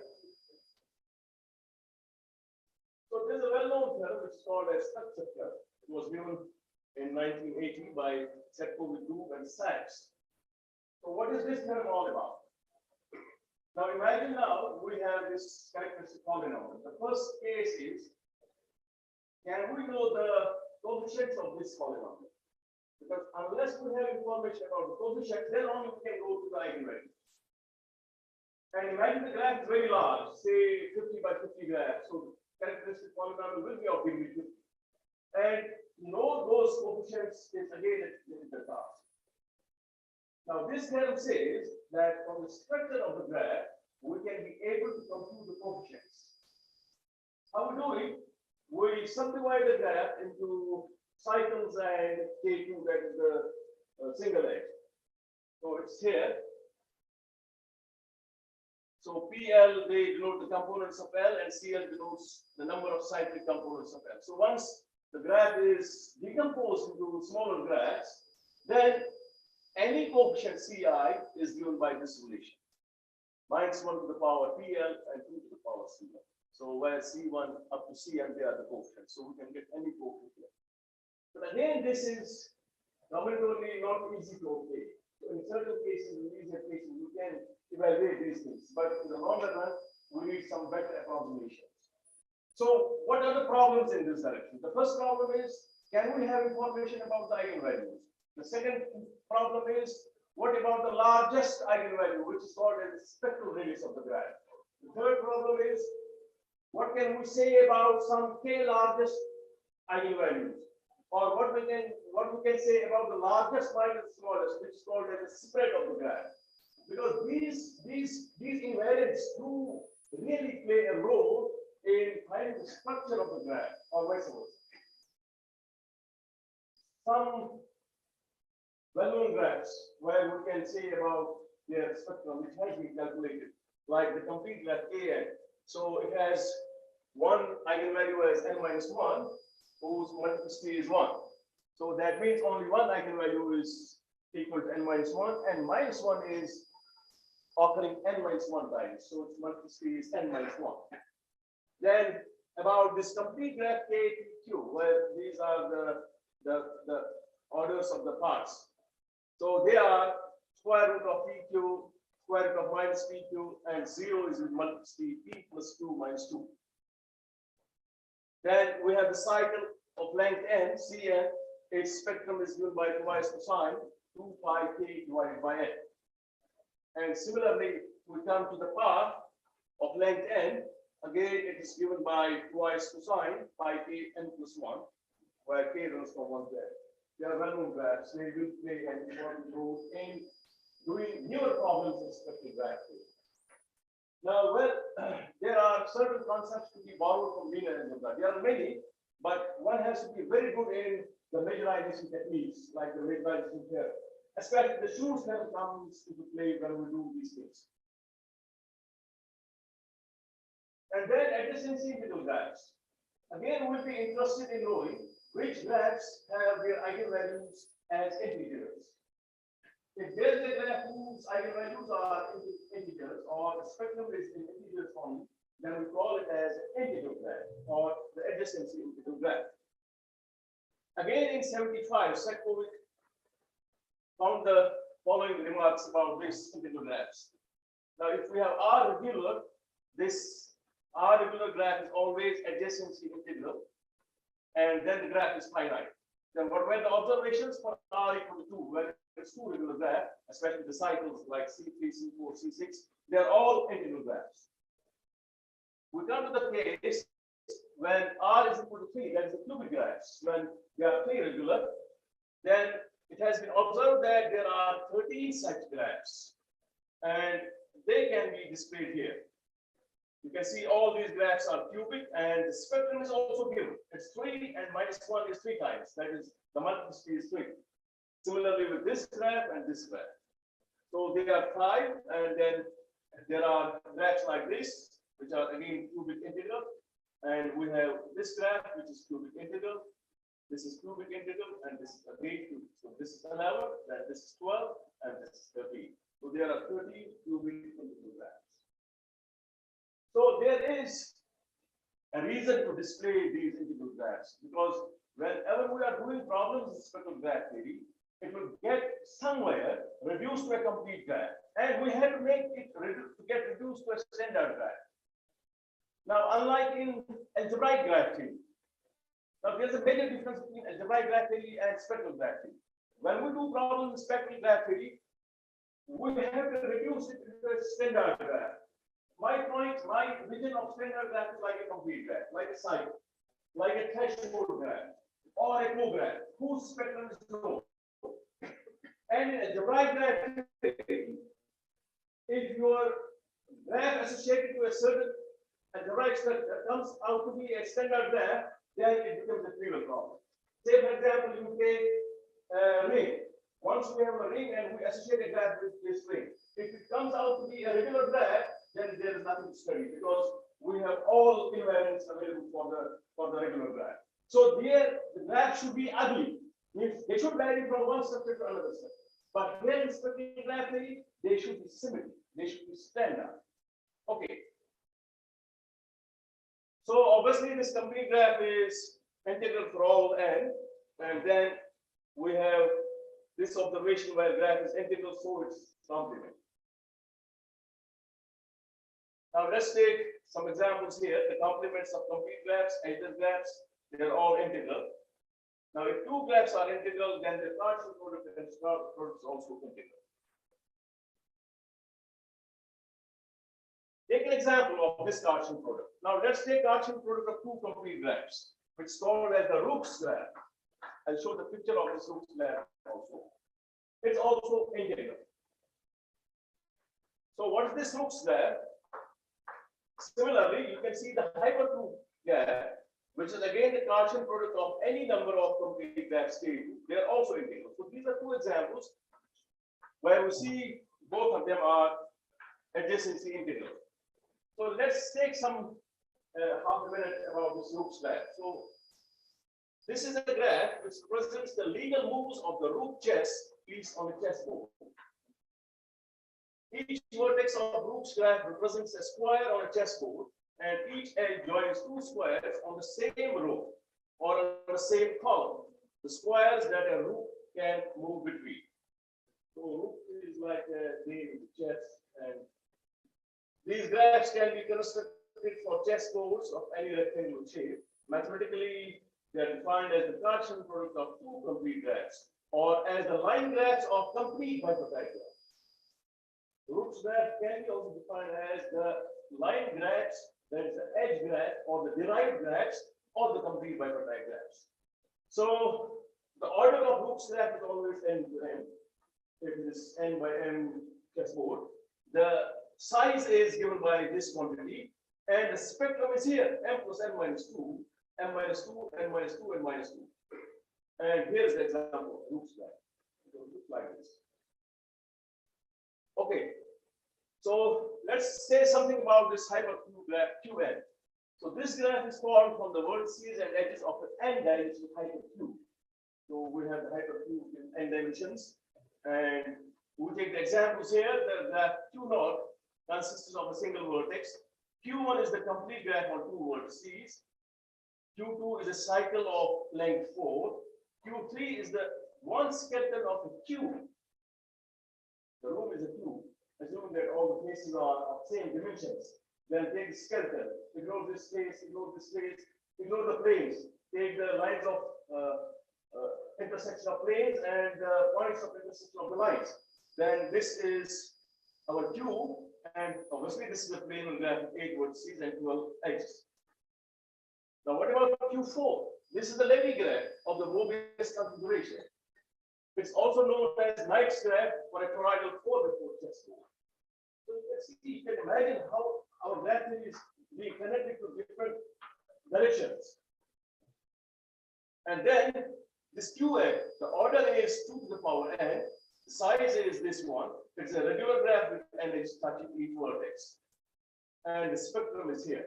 They're all integers, n minus 2k to the power n choose k for all this. And this is our hypercube for k for 4 and equal to 4.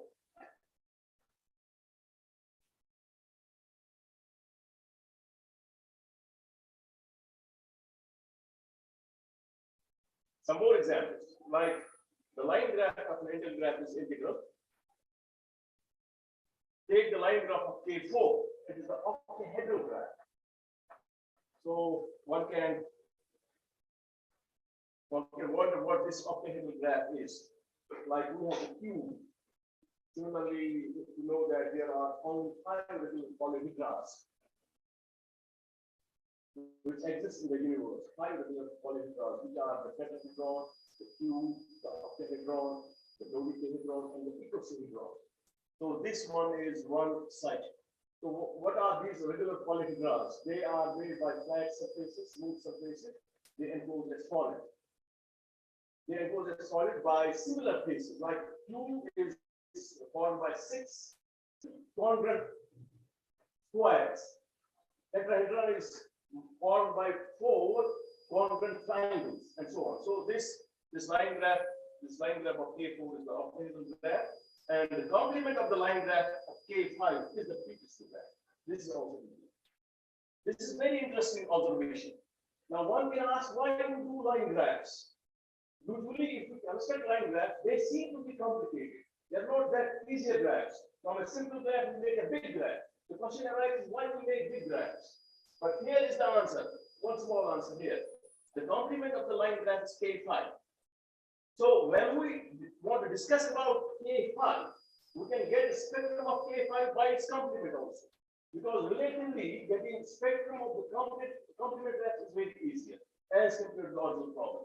Now, when this complement is the Peterson graph, is a famous graph, we know all the properties of this Peterson graph. So there are exactly 13 connected cubic integral graphs, which was earlier said, and this is a picture of the Peterson graph. Okay, now we come to one more direction of research in this spectral graph, which has found its connections in chemical graphing, especially in discussing hydrocarbons like the methane, the ethane, and so on. So what actually this problem is? Imagine we have a graph and we want to get its spectrum, that is, we want to get the eigenvalues. So once we have these eigenvalues, and there was observed a tremendous connection between the energy of the hydrocarbon and the adjacency matrix spectrum. So what does this mean? Now, imagine a chemist is working in his lab. He is trying to find the energy of a particular hydrocarbon, the molecule.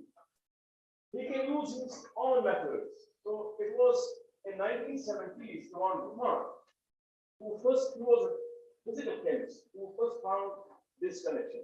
So let's come to know about this connection. So the definition is the energy of this graph is the summation of the absolute values of the eigenvalue. So if we know the molecule, we model it by a graph. Now we have the graph where we have vertices and edges. Now we model this graph by another model that is a matrix, that is adjacency matrix. Once we have this adjacency matrix, then find all the eigenvalues, take the absolute sum, that is the energy. And it was verified that this energy is similar to the energy which the chemists used to get by other ways. But again, a natural question arises. As earlier said, that getting all this spectrum is not that easy. So the problem is again here. Since we are not able to get all the eigenvalues, how can we find the sum? Are there direct methods where we are not calculating the eigenvalues individually, but directly we can obtain the sum? There are certain methods. So one direction is that we can, without finding each individual eigenvalue, we can directly obtain the sum of these absolute values. Second is, if not exactly, what will be the, like the bounds, the upper bound, the lower bound, and these bounds, where can we obtain these bounds? Now we involve the structure of the graph. By being structure of the graph, which means that we involve the graph invariants, the parameters of the graph. For example, the bound can be in terms of the order, because we know the order of the graph. The bound can be in terms of the size, we know the size of the graph. The bound can be in terms of the chromatic number, the independence number, or the genus of the graph. And many more these parameters can be involved. So in 2016, you see the difference between 1974 and 2016. Nikiforov just generalized this concept, the energy concept from a graph. He said, why only in graphs? Why not we define this concept of energy in a general matrix? So he showed that in case of real symmetric matrices, this EG coincides with the trace of the norm of the matrix. And in general, the energy of the graph with respect to a matrix M, this is any matrix, not the adjacency matrix associated with D, is defined by energy of this matrix M, a summation of the absolute value of this eigenvalue. These are the eigenvalues of the matrix, and this is their average of the eigenvalues. So in different matrices, this term will get varied. We vary this term and we will get different types of energies. So this is the motivation which I stated a moment ago about the energy. So this motivation, this appeared much more earlier than Ivan Buchmann in 1930s, when Eric Huckel, this is the famous problem in chemistry, Huckel molecular orbital theory, where we find the energy levels. So Huckel's method allows chemists to approximate energies associated with 5 electron orbitals. And then this method involves a Hamiltonian operator, which is a simple linear combination of certain orbitals, and uses the time-independent Schrodinger equation to solve the energy design. And it was found here that this operator in this Schrodinger wave equation is the adjacency matrix. So this plays the role of this operator.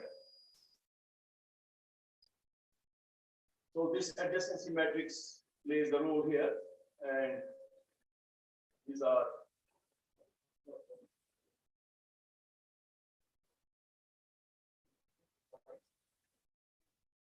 okay. So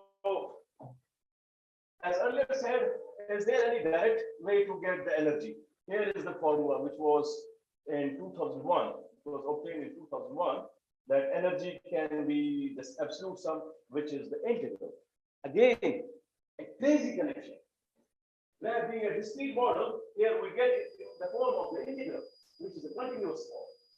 So we can directly get this energy of the graph without having each individual eigenvalue by this method. But again, this has its own limitations, because if sometimes the integral is improper one or becomes harder to evaluate, then we're again stuck. Then this was slightly modified to this case in 2001, again by Gutmann, where energy is minus infinity to infinity of this integral. Now, at present, we have different energies, like we have different matrices, so we define different energies. Now, it's not just that we define the energy for the sake of theory only. Once the energy is defined, there are chemists who are ready to catch it, to see where it is connected to chemistry. And most of the energies have found their application to chemistry. So we have matching energy, we have Laplacian energy, we have sinus Laplacian energy. They all come from their respective matrices: distance energy, distance Laplacian energy, distance sinus Laplacian energy. We have radic energy. Laplacian energy, like incidence energy, comes from incidence matrix and skew energy. Then more recently, there was arithmetic geometric energy, which comes from arithmetic geometric matrix, and geometric arithmetic energy, which comes from geometric arithmetic matrix. These modified energies have applications in theoretical organic chemistry, image processing, and information theory. Now, slightly for 2 minutes, I will come to another matrix, then I will come to the main theme of the talk. I have not reached yet to the main theme. So this Laplacian matrix. Our Laplacian matrix is the combinatorial one, which is defined as L equal to Lij, where this is -1 di of 0. So -1 if the two vertices are adjacent, di means the diagonal elements, and 0 if they are not adjacent. So dg is the diagonal matrix associated to G, where di is a degree. For example, taking dg as a diagonal matrix, where all the diagonal elements or the degrees, non-diagonal elements are 0. Then we have another representation of this Laplacian matrix, which is equal to diagonal matrix minus adjacency matrix. And this Laplacian matrix is also very important in its own respect. It has found certain applications, like in physics, in the diver problem, or thermodynamics, or we have this combinatorial matrices and combinatorial statistics. There are certain applications of this Laplacian matrix. One can ask a simple question here. Now, if this Laplacian matrix is equal to diagonal matrix minus AG, diagonal matrix is clearly a matrix where only diagonal is present, adjacency matrix is known. So if we know this adjacency matrix, this is a simpler matrix. So how this matrix is really involved? Doesn't it become a trivial matrix? This definitely is a question in my mind, that this LG should be a trivial matrix. Of course, in certain cases, or in certain trivial cases, this becomes a trivial matrix. But more than 90%, they altogether behave in a different manner. That is the reason that the Laplacian matrix maybe has to be studied independently. Okay. Now its spectrum will be called as the Laplacian spectrum. This is again a real symmetric matrix. From Wishkorian, this theorem, this LG is always positive semi-definite. Wishkorian theorem again coming from complex analysis. The spectrum is real, and one eigenvalue is always 0. So the lowest one is always 0. No interest here. Will be always interested in the largest and the second smallest. Second smallest especially has some beauty in it, which is as follows. So this matrix tree theorem, we have the rank of this matrix, and then importantly, mu n is 0 with multiplicity equal to the number of connected components of G.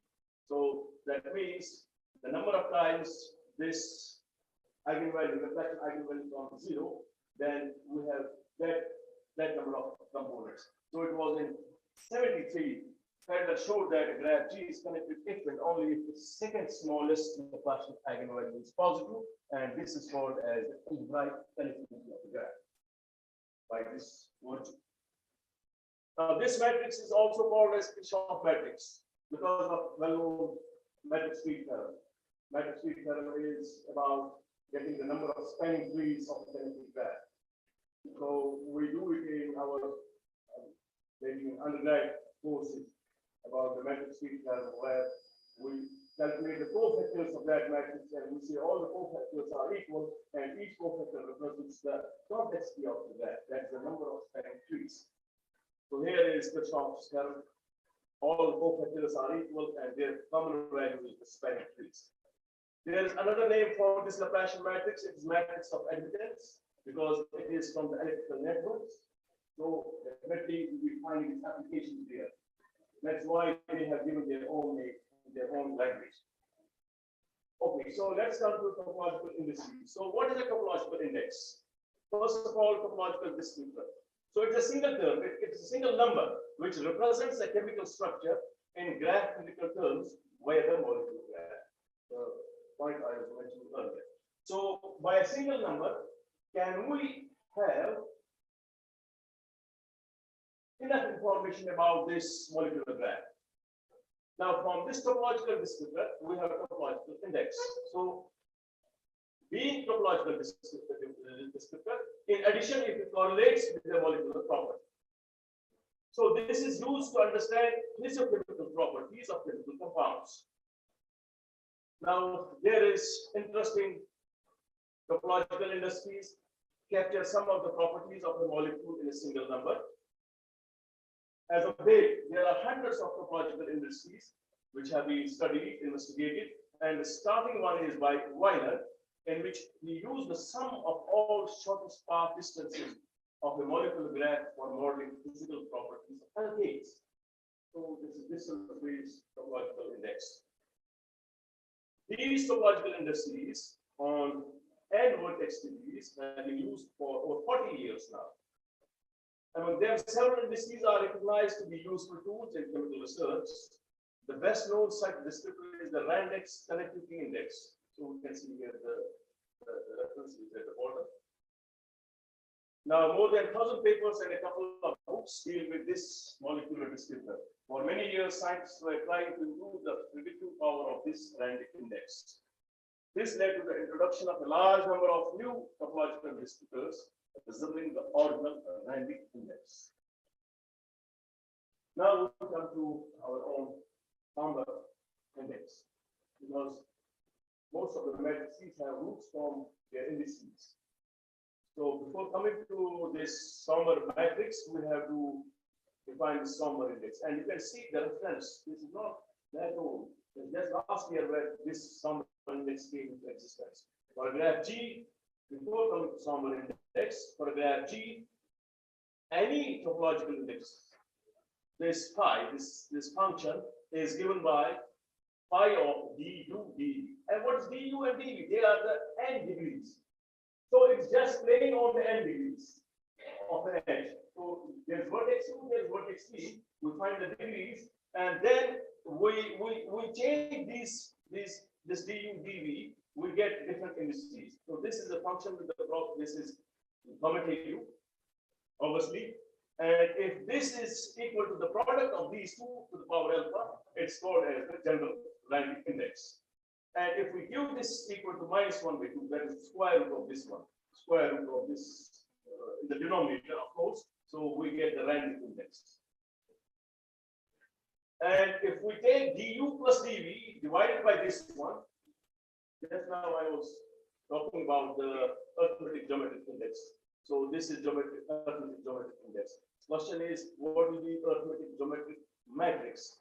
It means when the two vertices have the n degrees satisfy this relation, then we take this quantity in the matrix. If they don't satisfy, then it's 0. So the matrix 0 matrix from adjacency matrix has reached this matrix. Now, if this one is to the power alpha, the square of this degree, square of this degree, it is general somber index. And if this is 1/2, that is summation of square root of du square plus dv square, then it's our somber index. Again, this is not that old, this somber index, 2021, the first paper came about this somber index. And here are some works on this somber index. It has a deeper geometrical related meaning. and 21 Das, Casey Das, and others presented novel bounds for this. So again, the question is, what will be the kind of research we do on these indices on the corresponding medicines? So if we get this exactly, fine, we are done. If we are not able to get the exact value of any index or any eigenvalue, we look for the approximations like the bounds and so many other things. So in 21 itself, there were properties of Sommer index which were discussed for several families of graphs, and it was proved that CN cycle has the minimum Sommer index among all unicycle graphs. So this graph has the minimum Sommer index. There are various chemical applications and molecular properties of this Sommer index that can be seen in these two references, and all these references are here. Okay, so this one for the complement of complete graph, that means the empty graph, Sommer index is 0. Then for the complete graph itself, Sommer index is here. The Sommer index of star is given by this one. And you can notice here, this is only in terms of one parameter, that is the order of the graph. This is again in terms of the order of the graph. So one can be interested to find this Sommer index in other parameters also. Then in 21, this result came, which is where we have Sn to be the star of order n, and P is any tree. Then this Sommer index of any tree lies between the path and the star. So it's not below this path or not above this one.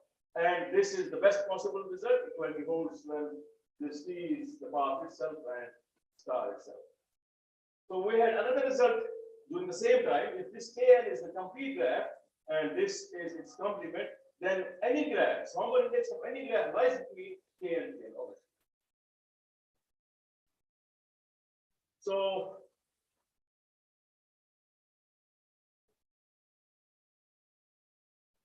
if we have a graph G with edge E, then this Sommer index is always bigger than the graph if we remove one edge, and smaller than if the edge is added. So once we add the edges, the Sommer index gets decreased, or the Sommer index decreased. And for this, we have Sommer index between this quantity and this quantity. And here you see the invariant has changed now. Delta is the smallest degree, and capital delta is the largest degree. So these bounds are equal for smaller and larger degrees. And equality also holds when G is regular. So again, this is something here. Okay. So in 2022, last year, so general adjacency matrix was given by this quantity, where if we replace this quantity by square root of du square plus du square, then it becomes what? Sommer index.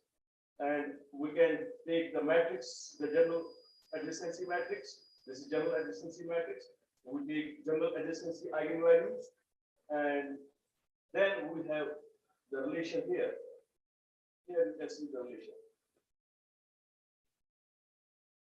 Or this eigenvalue is bigger than the first one. This is the general energy, generalized from the earlier, and we should be able to deduce our adjacency matrix and adjacency energy from this general one. And that's true. Here you can take, if this one is 1, then it becomes the adjacency matrix. And if again it's 1, it becomes the adjacency energy. Now, if this is square root of du square plus du square, we have the much known here to be the Sommer matrix. SG is equal to this one. So this is the ideal entry. So ideal entry of this SG is this quantity. This is an A, otherwise it is 0. So here is the basic definition of this Sommer matrix. So once we know the Sommer matrix, again we have questions in our mind. Understand, we go to the Sommer characteristic polynomial, then Sommer characteristic roots, the eigenvalues, can find them, how far we can go, and what will be their effect on the structure of the graph. That's really important. Getting only these eigenvalues do not suffice unless we give some connection with the structure of the graph. That's why while you get these eigenvalues, we do involve the graph invariants, like the chromatic number, the independent number I talked earlier. So its eigenvalues will be denoted by mu's to make them different from lambdas. And the multiset is the somber spectrum. And in the analog tree, we define the somber energy. And this is the somber energy. That means the sum of the absolute value of this ui. Now, has this somber energy any connection with chemistry? Since that's 1 or 2 years old concept, maybe there is, maybe not. So, but as of now, it seems that there will be certain connection somewhere. So, more work on spectral properties of this somber matrix, somber eigenvalues, somber energy, somber Ascara index, relation with energy and other things. We can see all these related papers. And again, you can see this is 21, this is 21, this is 21, this is 22, and this is 22. So here, one of the authors is my PhD student, this Lal, and Lal. So some observations. If this graph is connected or regular, then this quantity is always r times square root 2. Then it means the somber matrix will get reduced to r times square root 2, the adjacency. So for regular graphs, things become more or less easier. And the spectrum of this complete graph Kn, because it is n minus 1 regular, the complete graph Kn. So we know the somber spectrum. By the help of this one, we can calculate, it comes out this quantity. And this is where we started some work on this somber matrix, and this was the first law we produced, that if G is a connected graph with vertex set this, independent set this, and then if neighborhood of the vertex Bi is same as neighborhood of Bj, then 0 is always the somber eigenvalue of G, and it's alpha minus 1. So alpha is here. Alpha. So it is in terms of the independence number. So when we involve alpha vertices, so 0 will be repeated alpha minus 1 times. And similarly, if W is a peak number, that means the peak means the complete subgraph, and the size of the largest one is this omega. So in terms of omega, we can see we have the following observations. Again, in 23, those two proportions imply this third proportion, which means the somber spectrum of S and the star and vertices comes out to be 0 repeated n minus 2 times and square root of plus minus this. And the second case is when we have the complete bipartite graph EV, and its somber spectrum comes out to be this quantity. And if we have the complete bipartite graph minus an edge, then we have 0 with multiplicity n minus 4, that means 0 is completed n minus 4 times, and the remaining 4 somber eigenvalues will be given by this characteristic polynomials, the reduced polynomial. So this is the polynomial of degree 4. You can see a big polynomial. 4 will be populated from here. And then again, if we have this split graph where omega is the complete and n minus omega is the independent set, then its spectrum is here, and again spectrum is here. So again, there are some more observations. Kn is the only connected graph having somber eigenvalue of n minus 1. And there are other observations. Again, 23. We were able to get the bounds for this somber spectral radius, like the adjacency spectral radius. And we came out with this result. If this is the largest one, then this is always bigger or equal to twice this quantity. So this is the somber index. So our spectral radius, the largest somber eigenvalue is always bigger or equal to this quantity. So this is the relation in terms of somber index. Then again, this one remains always less or equal to this quantity, where this F is the forwarding topological index. Again, one of the quantities. Time is not permitted to discuss all these indices.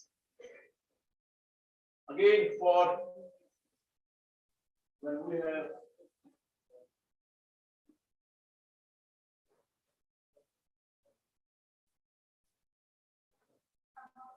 okay.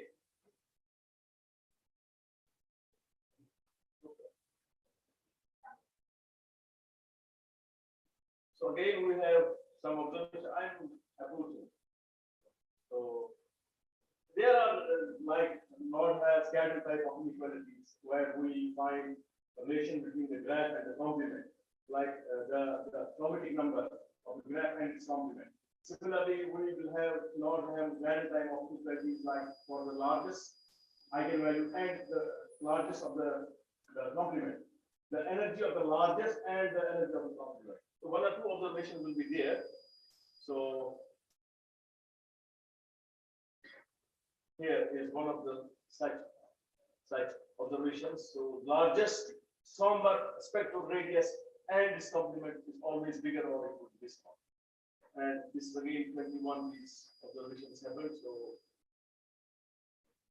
someone needs these can discuss it with me. And this is then Poole and Moulton type of bounds. Again, these all results are about the largest one and the energy one.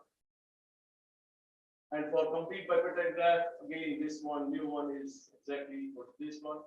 And then by Perron-Fabulous theorem, we see this new one is non-negative. And we have the observation here that somber energy lies in this quantity and this quantity. So all the results are known now. Thanks for your attention.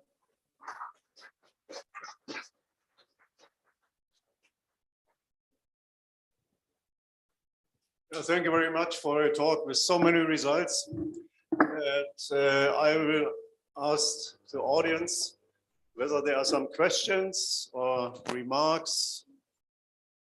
Yes, please.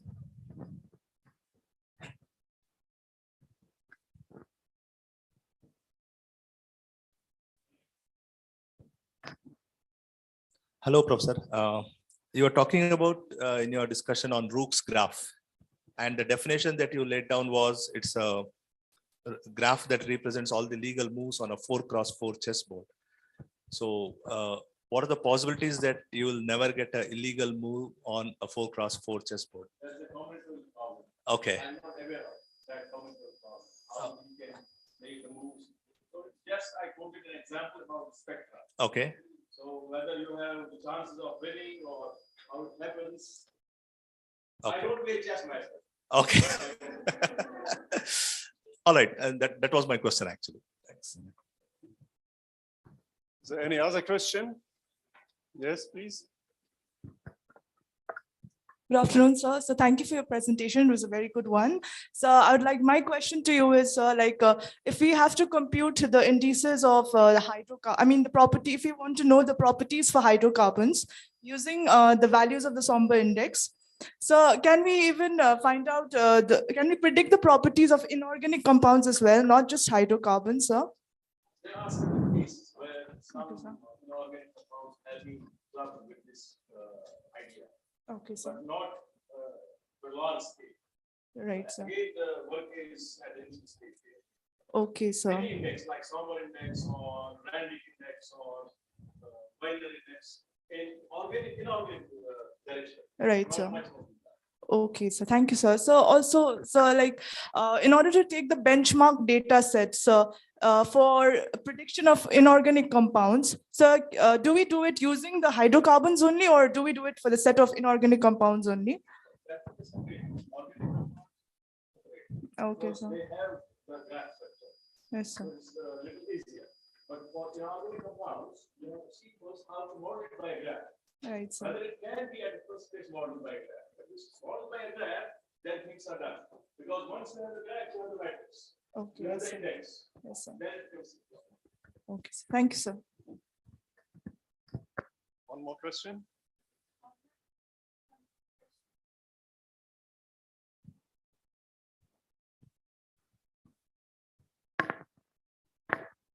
Hello, sir. Sir, is there any relation between spectral radius of the graph and the domination number of the graph? computing spectral radius by independence number, computing spectral radius by domination number. But how far it has gone, not exactly that information is not clear. But people try to associate all these things with. You can see many problems where spectral radius is not easy to compute. They brought independence numbers. So similarly, domination number only to. Thank you, sir. Are there any other questions? in Yes, the audience? sir, Okay. I just want to know what is the what is the importance of studying the components of the principal eigenfactor of a graph? Means like, as you have said that there are applications of spectral radius or the eigenvalues as well as the bounds of eigenvalues, especially spectral radius. So as recently from 2002, I have seen that mathematicians have started focusing on finding bounds on components of the principal eigenvector and the ratios of the components of the principal eigenvector. Would you mind if you tell me some of the applications or the importance?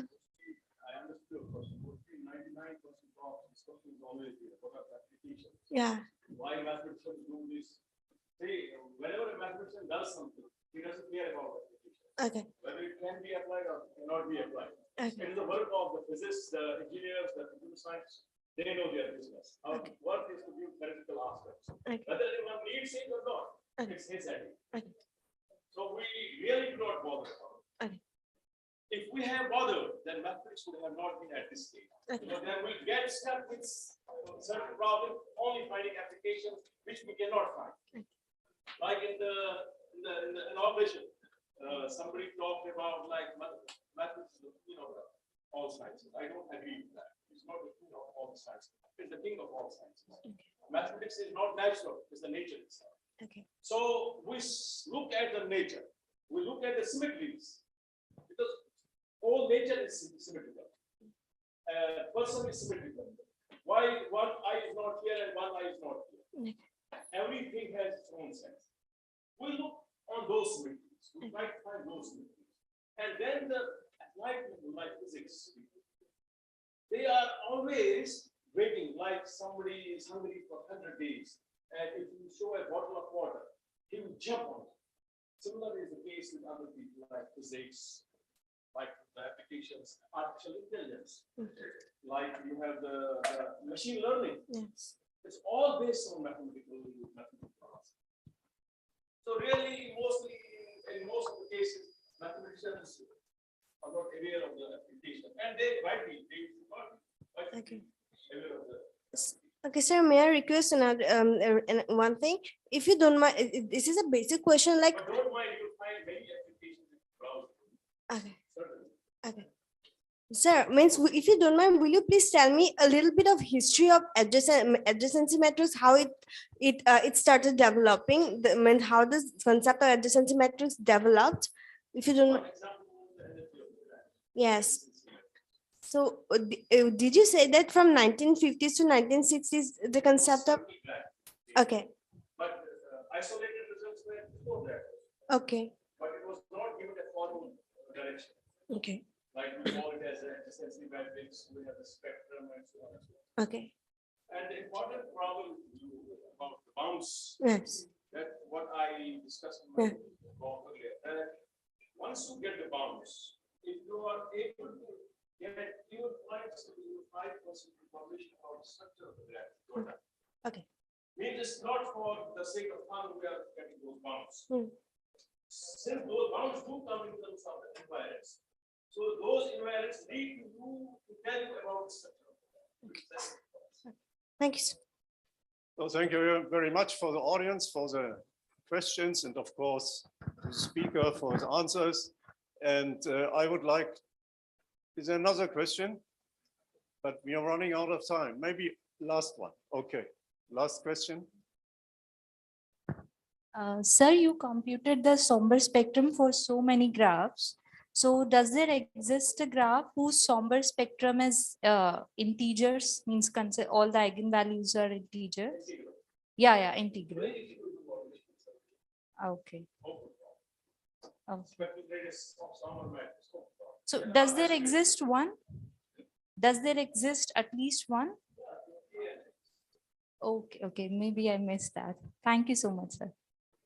Well, again, thank you for questions and answers. And at the end, let us thank the speaker again.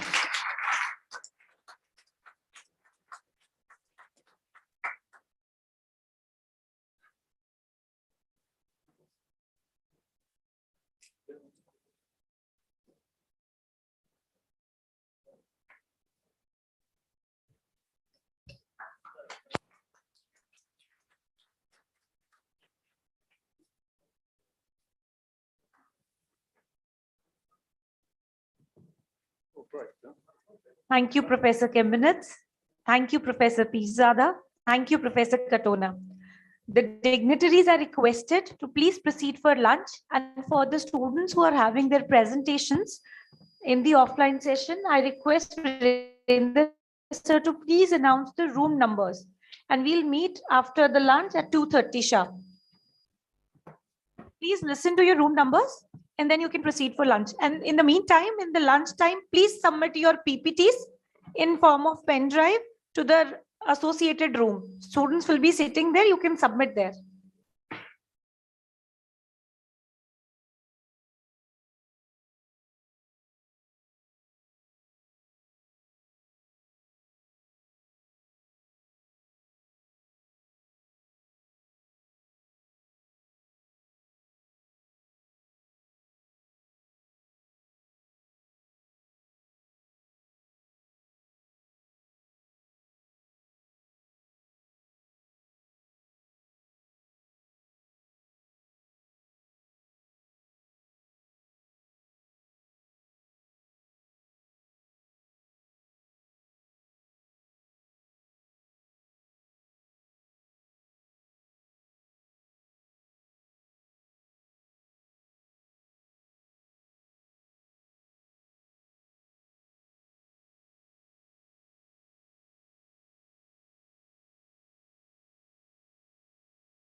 Good afternoon, everyone. Welcome to the session 3, day 1 of the International Conference on Graphs, Networks and Combinatorics 2023.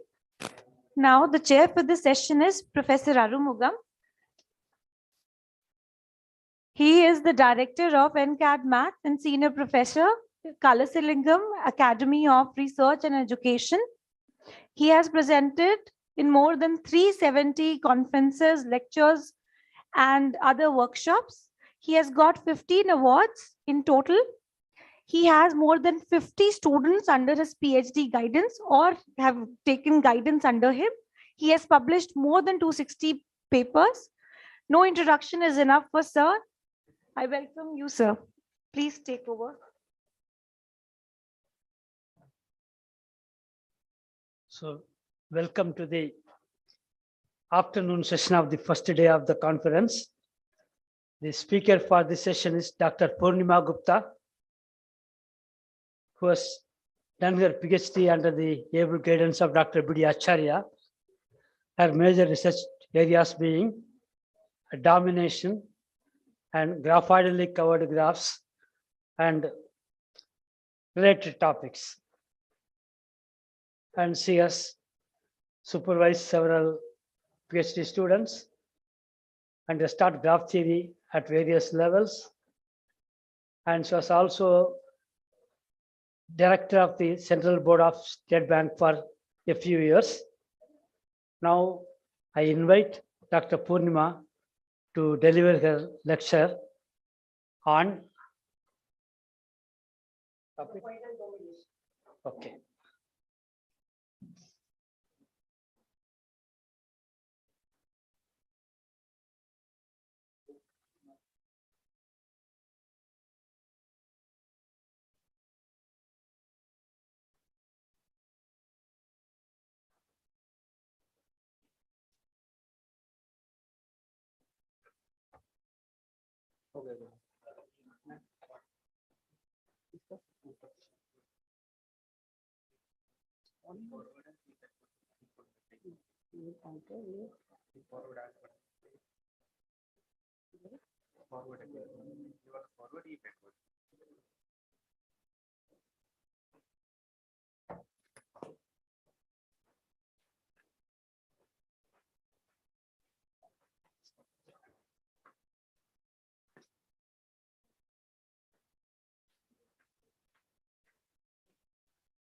Good afternoon, everyone. Thank you, Professor Arumugam, for the introduction. First of all, I like to thank the organizers, the convener, Dr. Rajesh Singh, the Department of Mathematics, Principal Dr. Agrawal for inviting me. And I congratulate them for organizing an international conference of this scale. And this is another flagship on the head of this Department of Mathematics. So this is already, the success can be seen. And there will be more and more new ideas, interactions that will lead to many more beautiful research papers. The title of my talk is Least Kernel Graphoidal Covers of a Graph. This comes under graphoidal domination of a graph. And my talk is dedicated to my supervisor, Dr. B.D. Acharya. So I'd like to say a few words about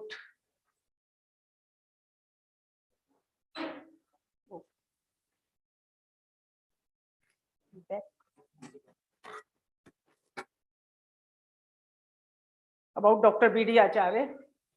So he was my supervisor, mentor, but apart from that, he was the one who ignited the fire of research in thousands of minds. And I'm very sure that by now, hundreds of theses must have been written based on his ideas. And also, for the knowledge of the people, the front seat which graph theory occupies in India at this time is very much due to him. So and this talk is my way of paying tribute to him. And in fact, my talk is based on a conjecture by him only. As the title of my talk is Least Kernel Graphoidal Covers of a Graph. So the conjecture by Dr. B.D. Acharya was, every graph possesses a least kernel graphoidal cover. So mainly we are talking of, in the statement itself, this says least kernel graphoidal cover. So this itself raises two questions. What are the questions? What is a graphoidal cover of a graph? And second question is, which graphoidal covers are called least kernel graphoidal covers? So what are graphoidal covers of a graph? For that, I will start with a brief history of graphoidal covers.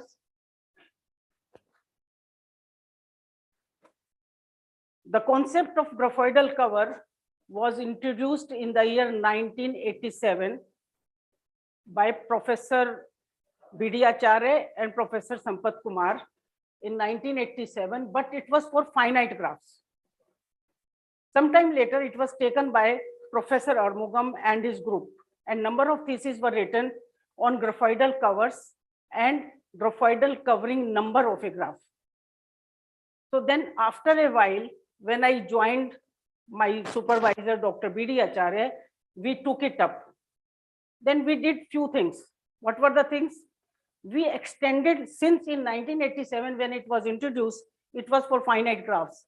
So we extended the concept of graphoidal covers to infinite graphs. And then we introduced discrete structures, which we called as graphoidally covered graphs. And after that, we introduced the concept of adjacency in graphoidally covered graphs. And then based on adjacency in graphoidally covered graph, we introduced and extended the concept of domination to the discrete structures, which we call as graphoidally covered graphs. So a 30-page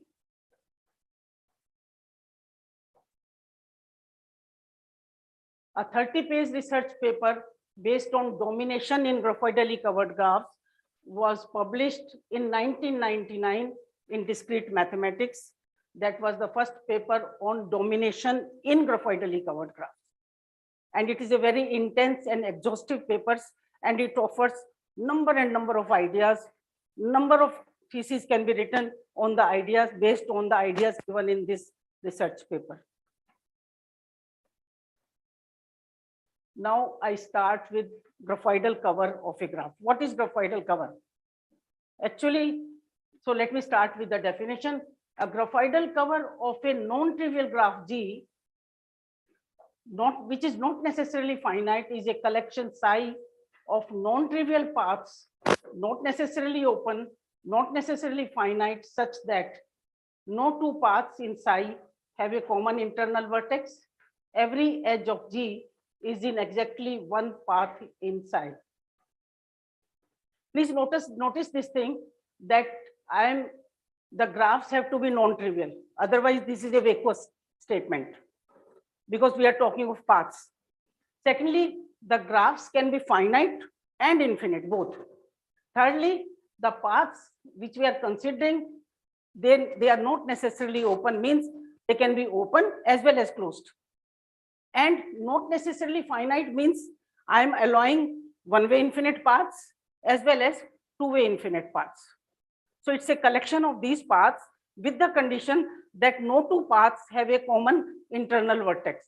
That means and every edge is in exactly one path inside. So that means it's a partition of the edge set of the graph into internally vertex disjoint paths. So one example.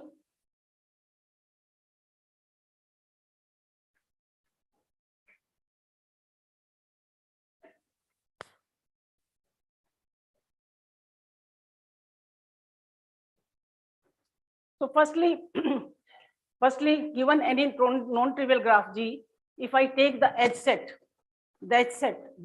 is also a collection of paths. What paths are these? That's a collection of paths of length 1, that's set. So it's trivially satisfies the condition to be a graphoidal cover of the graph. So the H set itself satisfies our conditions and is therefore a graphoidal cover of G, and this is called a trivial graphoidal cover of G. So this is the example. Just even the H set itself is a graphoidal cover for the graph G.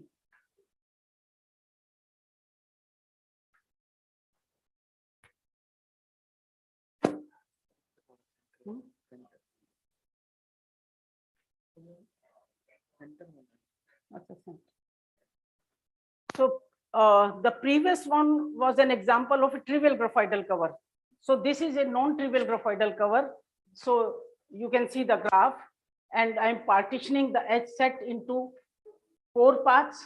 One of the paths is a closed path, namely W, W1, W2, W3, W.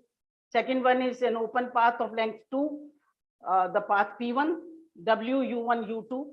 The path P2 is of length 2 again, W, V1, V2. And the fourth path is a single length, V1, Z.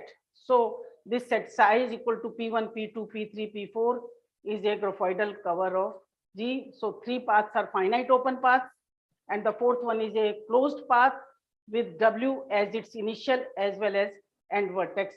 Why it is initial as well as end? Because in the path P4, when I'm defining, I'm saying W, I'm starting with W and ending with W. Because had I started with a different thing, then situation would have been different. And the graphoidal cover would have also been different. So which end vertex we are choosing, it depends on that also.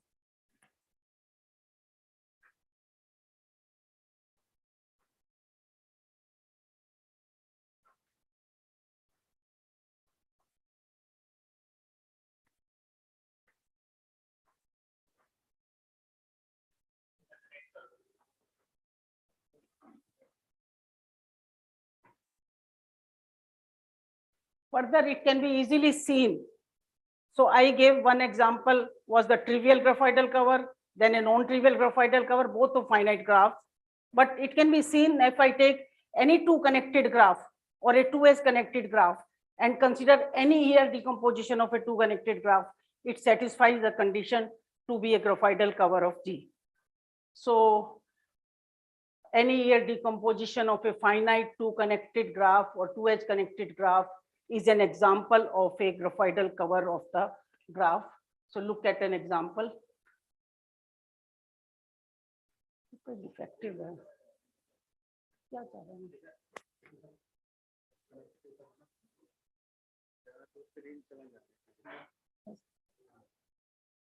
So please have a look at the 2 connected graph G and its ER decomposition. C is the initial cycle and the 3 years E1, E2 and E3.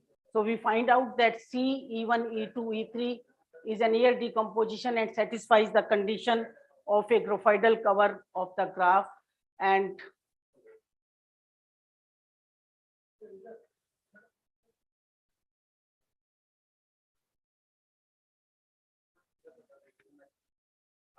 thus the graphoidal covers of a graph, because I am discussing graphoidal covers of a graph can also be looked upon as a generalization of the notion of ER decomposition of a graph.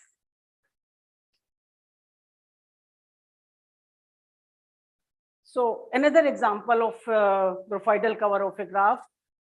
So if I take an aerial view of the mobile traffic at a particular instant, what I find is that at any junction, only one stream can be moving, the one with the green. And at that junction, all other streams have to wait. So that shows that all the streams have, there is no common internal vertex.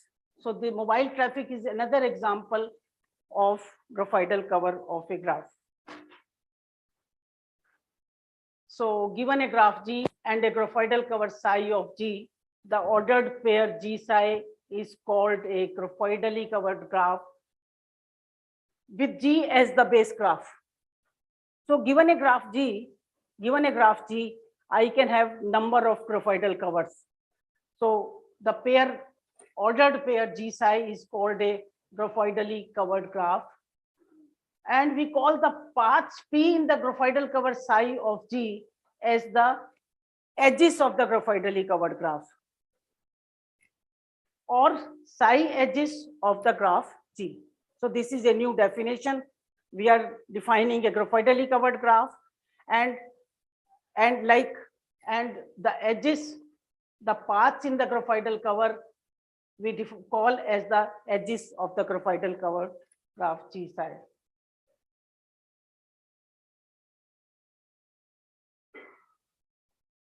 Please notice one thing. In the graph, what are the edges? Edges are paths of length 1. But in the graphidally covered graph, the edges can be paths of any length by our definition. So now, what are the type of edges of a graphidally covered graph? Or edges of the graphidally covered graph G psi are the paths of the graphidal cover psi of G. So as we already discussed, there can be what are the possible edges in a graphidally covered graph. So there are finite open paths, they can be closed paths, they can be one-way infinite paths, and they can be two-way infinite paths. A finite open path has two distinct end vertices, as you can see in number 1, and number 2 is a closed path, and the closed path has exactly one initial as well as end vertex, and the third is one-way infinite path. One-way infinite path has only one end vertex, and two-way infinite path has no end vertex. Now we come to the vertices. Like vertices in a graph, there are only one type of vertices, but in a graphoidally covered graph, there are 3 types of possible vertices. What are the 3 types? One vertex which plays only the role of a end vertex. Another vertex which is only an internal vertex. It is not an end vertex of any path.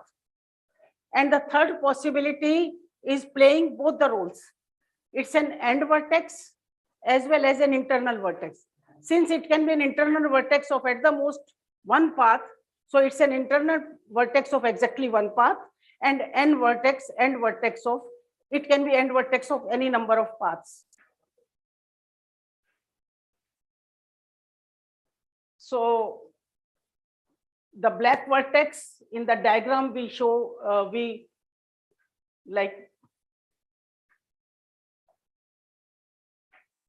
so the number 1 is psi exterior vertex, which I said only it's the end vertex.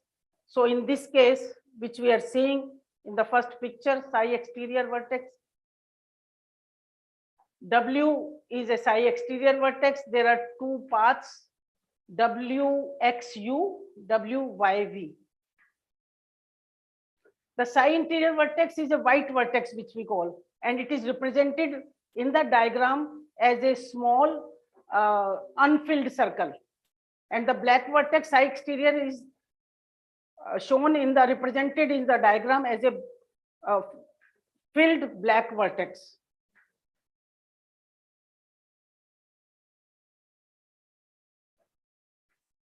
The third type is psi composite vertex. So in the figure you can see the vertex W. W is an end vertex, and in the diagram we show it as a unfilled circle with the tangents. The tangents show the number of edges emanating from it, the number of paths. It's the end vertex of, like the vertex W is a composite vertex. It's an internal vertex of the path P1, and it's an end vertex of the paths P2 and P3. So diagrammatic.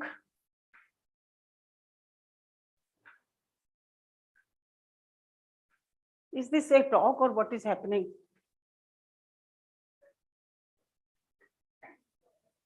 Please close the door.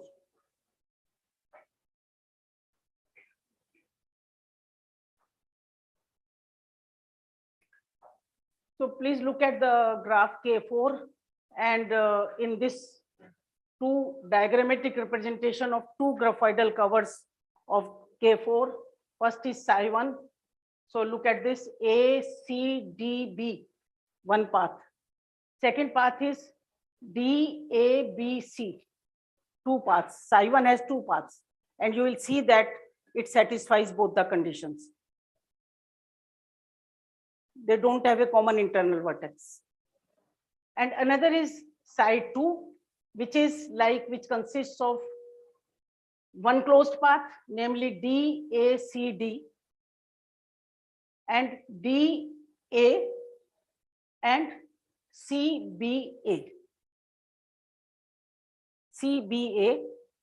The closed path is D, C, A, D, the triangle, and with its end vertex as D. And DB is another path of length 1. And the third is CBA. This is an example of an infinite tree and a graphoidal cover of this infinite tree. Each of the psi edges, each of the paths is a one-way infinite path, as you can see in the figure.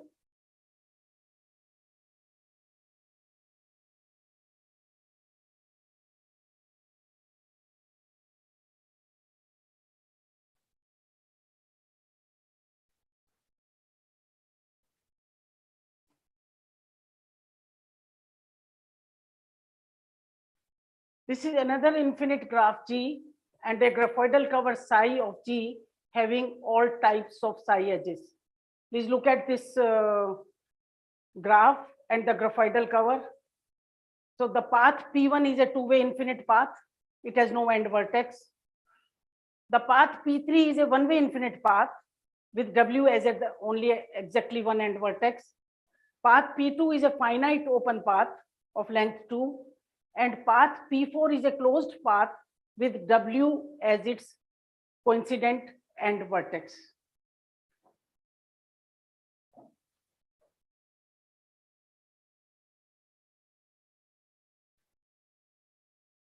After having defined and discussed edges and vertices of a graphoidally covered graph, now we are in a different, what I should say, that thing. We now move towards defining adjacency in a graphoidally covered graph on the lines similar to that in a graph. In a graph, what we do, if the unordered pair UV belongs to E, then we say U and V are adjacent to each other. So those are the edges in the graph. But now our edges in the graphoidally covered graph are paths. So on the line similar to that, if the path like starting from U to V is a psi edge, then we will say U and V are adjacent in the graphoidally covered graph.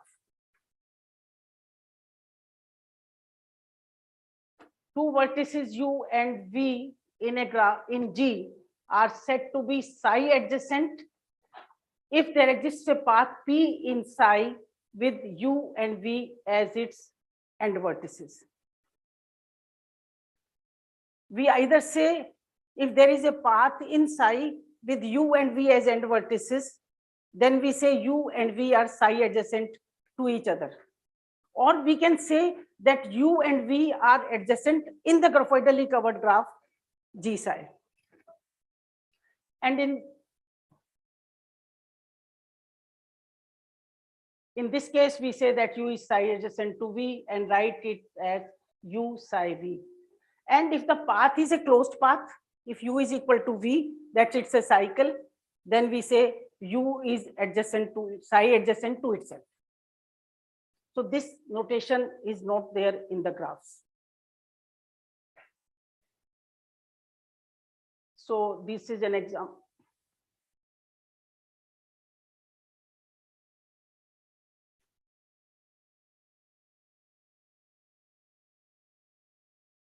So please look at this graph G and the graphoidal cover psi. So here I'm seeing that A, B, E belongs to psi. ADG belongs to psi, ACF belongs to psi, and CD belongs to psi. So that means A and E are psi adjacent to each other. A and G is psi adjacent to each other. C and D are psi adjacent, and A and F are also psi adjacent. Please notice that A and E are not adjacent, but they are psi adjacent. Similarly, A and G are not adjacent in the graph, but they are adjacent in the graphoidally covered graph. So another example, similarly, I think it is understandable because the cycle ACDA belongs to psi. Therefore, A is adjacent, psi adjacent to itself, and A is psi adjacent to E. C is psi adjacent to F. D is psi adjacent to G. These are the adjacencies in the graphoidally covered graph G psi. Defining adjacency in the graphoidally covered graph G psi is a breakthrough step in the study of graph theory and leads to generalization of the whole of graph theoretical concepts which are based on adjacency in the graph. Now we are on a much higher platform, and whatever we achieve in graphoidally covered graphs, the results when applied to the trivial graphoidal cover, they become the corollaries. So it is sort of generalizing the whole of graph theory. Like the concept of domination is based on adjacency, the concept of matching, everything is based on most of the things, graph theoretical concept, they are based on adjacency. So whatever is, now we are defining adjacency, we are generalizing the definition of adjacency. And in this work of ours, which I have already written, we have taken a step in this direction by introducing adjacency and extending the concept of domination to graphoidally covered graphs. And this concept, whatever we have done, when applied to graphs, leads to usual domination in graphs. And the pioneering work done in this direction is presented in the same research paper which I have mentioned before. Now I come to the definition of domination in graphoidally covered graphs. A set D contained in V is a psi dominating set of the graphoidally covered graph G psi. If for every vertex V in V minus D, there exists a vertex U in D such that V is psi adjacent to U. If psi is equal to the trivial graphoidal cover EG, a psi dom set of G is the usual dominating set of G. Thus, concept of psi domination can be considered as a generalization of the concept of domination in graphs. Remark, a psi dom set of G and a dominating set of G are totally different entities. They are totally, it's a generalization, but for psi equal to E, that is the trivial graphoidal cover, it happens to be the usual domination. So here is an example. Examples are the same, but now everyone can verify that the set D equal to A, B, and C is a psi dominating set of the graphoidally covered graph G psi.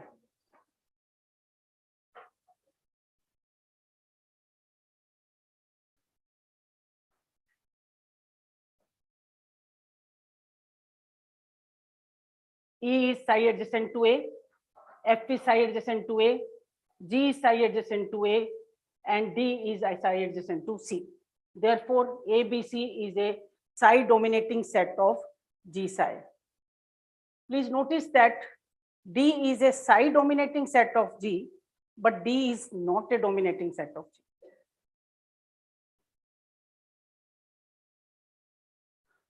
A psi dominating set of G need not be a dominating set of G, and a dominating set of G need not be a psi dominating set of G. In this example, AB is a psi dominating set of G, but not a dominating set of G, while CD is a dominating set of G, but not a psi dominating set of G.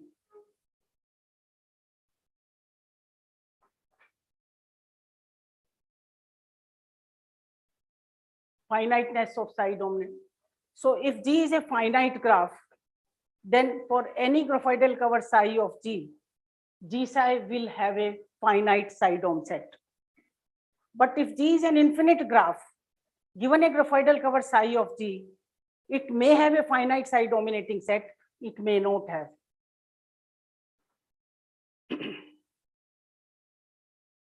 So this is an example of a infinite graphidally covered graph G psi, which has a finite psi dominating set. For this infinite graph, the set UV is a finite psi dominating set.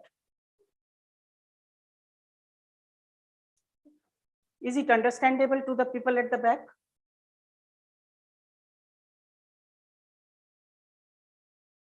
Because every vertex, like all UIs are psi dominated by U, U is dominating all of them, and all VIs, V is the psi adjacent to V. Please notice one thing, that this graph has a finite psi dominating set, but does not have a finite dominating set.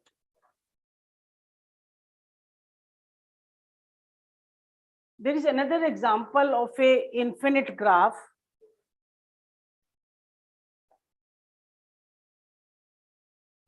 which cannot have a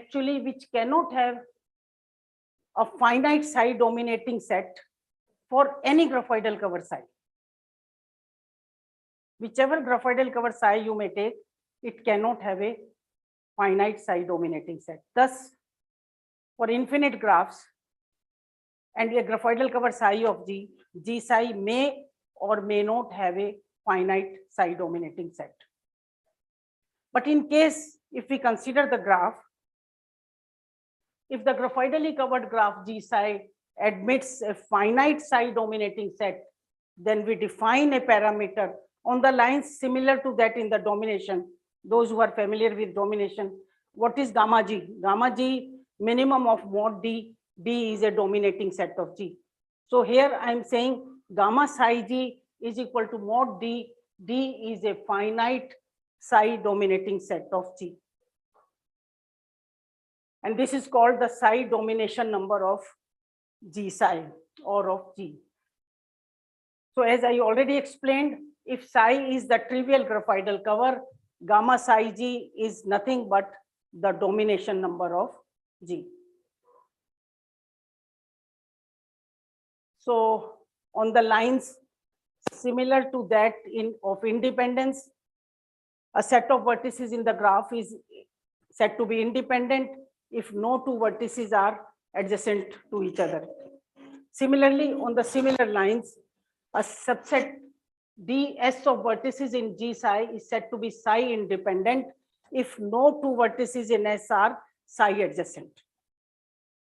So for this graph, ABC, A, B, and C is a psi independent set. Because A is not psi adjacent to B, A is not psi adjacent to C, and B is not psi adjacent. You can see the graphidal cover. We notice that S is a psi independent set, or I can say independent in the graphidally covered graph, but S is not an independent subset of G. So on the lines of independent dominating sets, now I am defining psi independent psi dominating set. A psi dominating set which is also psi independent is known as a psi kernel of G. And the way I said that if the graph is finite, the graphidally covered graph G psi is bound to have a finite psi kernel. But if the graph is infinite, then it may or may not have. It may also happen that the graph, infinite graph, has a finite psi dominating set, but does not have a finite psi independent psi dominating set. But now, in case the graphitally covered graph G psi has a finite psi independent psi dominating set, then we define the parameter gamma I psi. So if G psi has a finite psi kernel, then we define a parameter gamma I psi G, which is minimum of mod D. D is a finite psi independent psi dom set G, and this is called the independent psi domination number of G psi. And as we know, for psi is equal to GE, gamma I psi becomes gamma I EG, which is the usual independent domination number. So as we already said, gamma psi G is minimum of mod D. D is a finite psi dom set of G, and gamma I psi G is minimum mod D. D is a finite psi independent psi dom set of G. Hence, trivially, gamma psi G is less than or equal to gamma I psi G. Because the set of psi independent psi dom sets is a subset of the set of psi independent psi dominating sets. And if psi is the trivial graphidal cover, then this is the original, this inequality reduces to gamma G is less than or equal to gamma IG. So here comes the definition of least kernel graphidal cover of a graph. A graphidal cover psi of G is said to be a least kernel graphidal cover of G if gamma psi G equal to gamma I psi G, provided both the parameters exist. And for psi equal to E, this reduces to the well-known equality gamma G equal to gamma Ig, which was first considered by Alan Lasker, which says that for any claw-free graph, gamma G is equal to gamma Ig,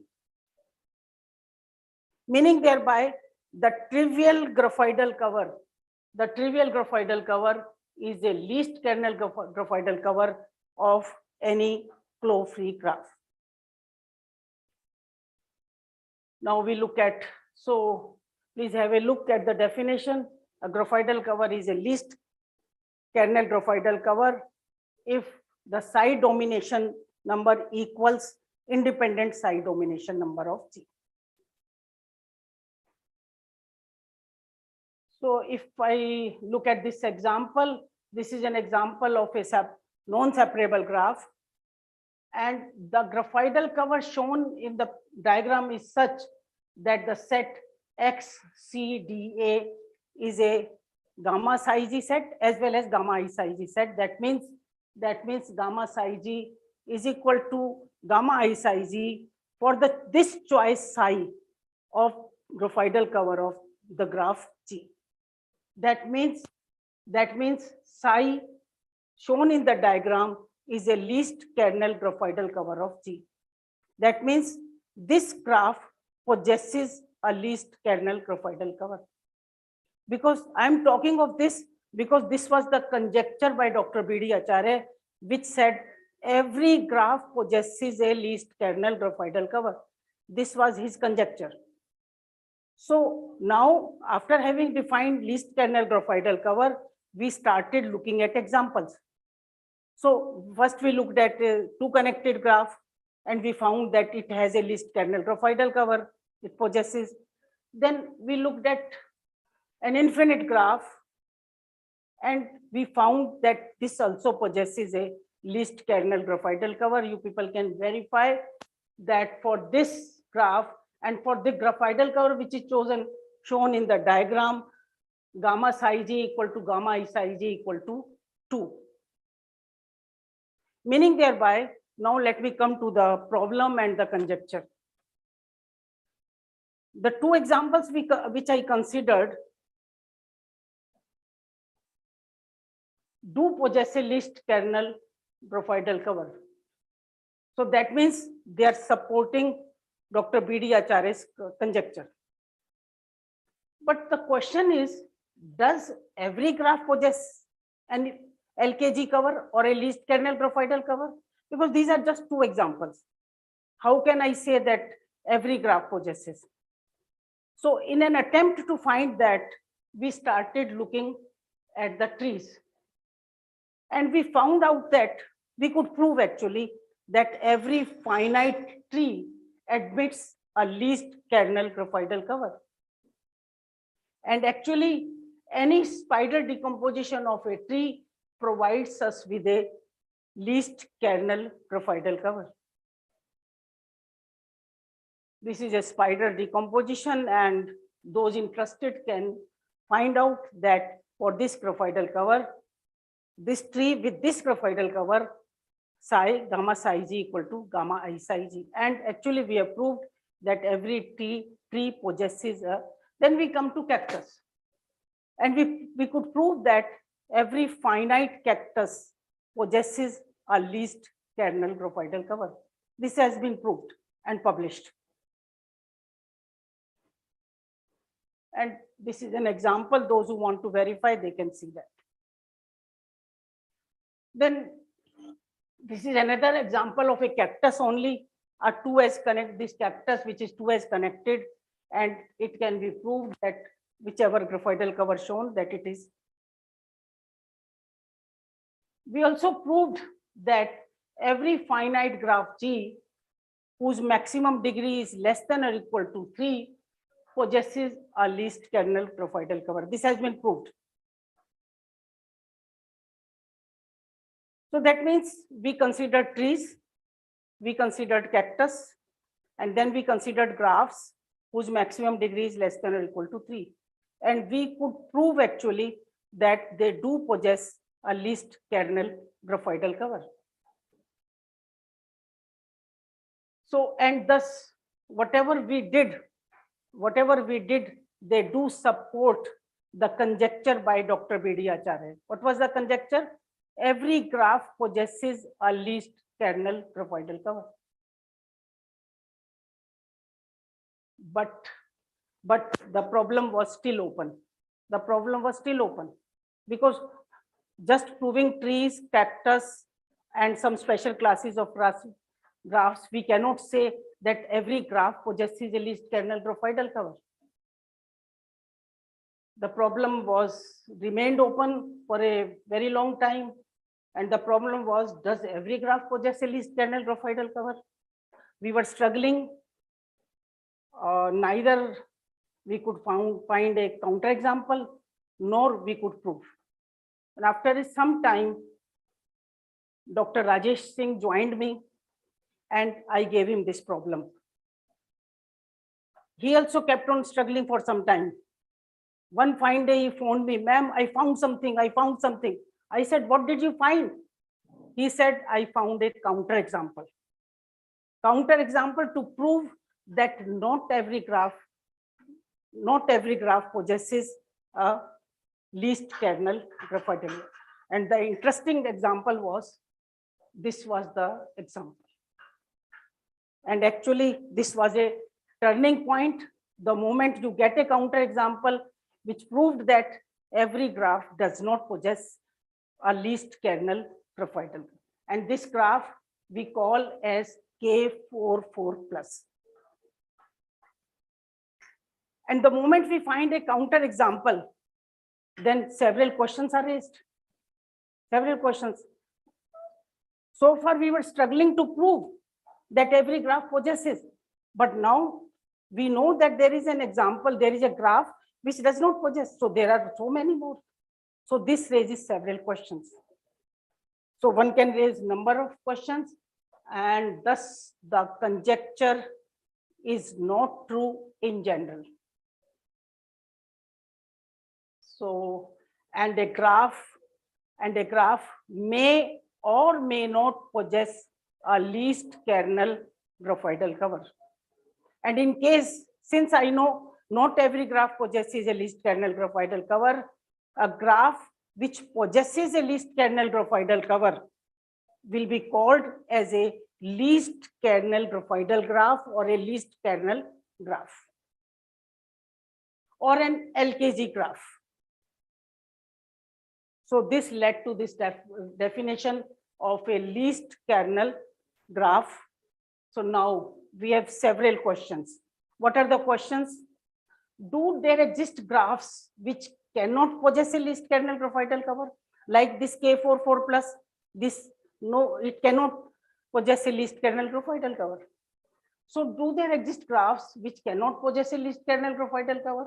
Second question, do there exist graphs which can possess a least kernel graphidal cover under certain conditions? And thirdly, do there exist graphs in which every graphidal cover is a least kernel graphidal cover? These are the questions. So in my subsequent discussion, I will be answering these questions. I don't know the time because there was so much disturbance. I'd rather I got disturbed in my talk. So that's a complaint rather. All the time people, how can a person talk? So shall I continue or what? The chairman has to tell.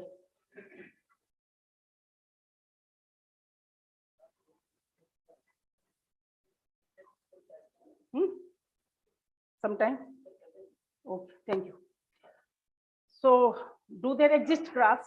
The first question we raised was, do there exist graphs which cannot possess a least kernel graphidal cover?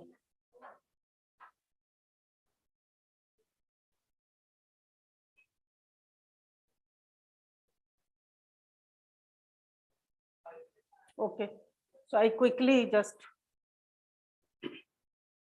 so we start with our first question. Can we say something about graphs which cannot possess a least kernel graphidal cover? So we revert back to this example, K44 plus. We already said that K44 plus does not have a least kernel graphidal cover. We have also proved that any graph which possesses this graph as a P subgraph also cannot possess a least kernel graphidal cover. That means this graph is almost forbidden in a graph which possesses a least kernel graphidal cover. Any graph having this as a subgraph, as a P subgraph, which I can explain later, cannot have a least kernel graphidal cover. So K44 plus is forbidden in an LKG graph.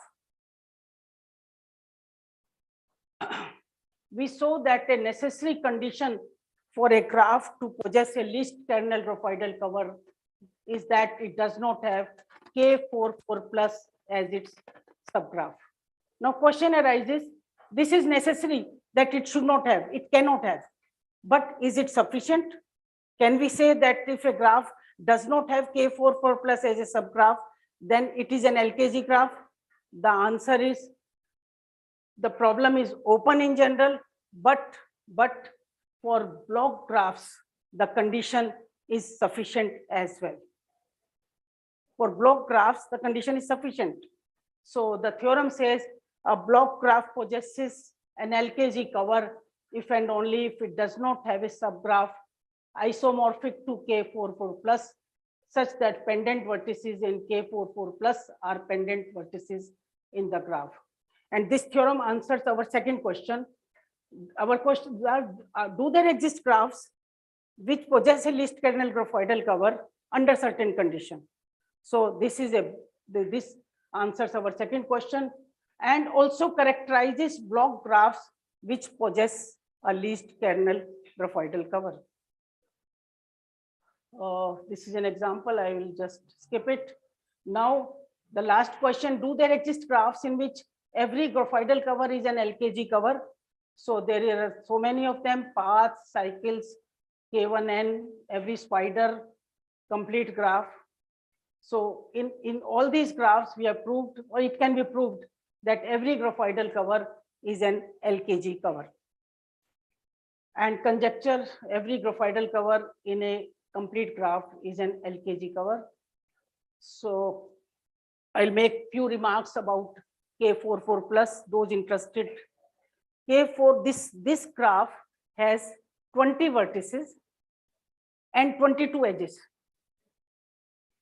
In this graph itself, if I delete an edge or add an edge, then it, as I said, this does not have a LKG cover, least kernel providal cover.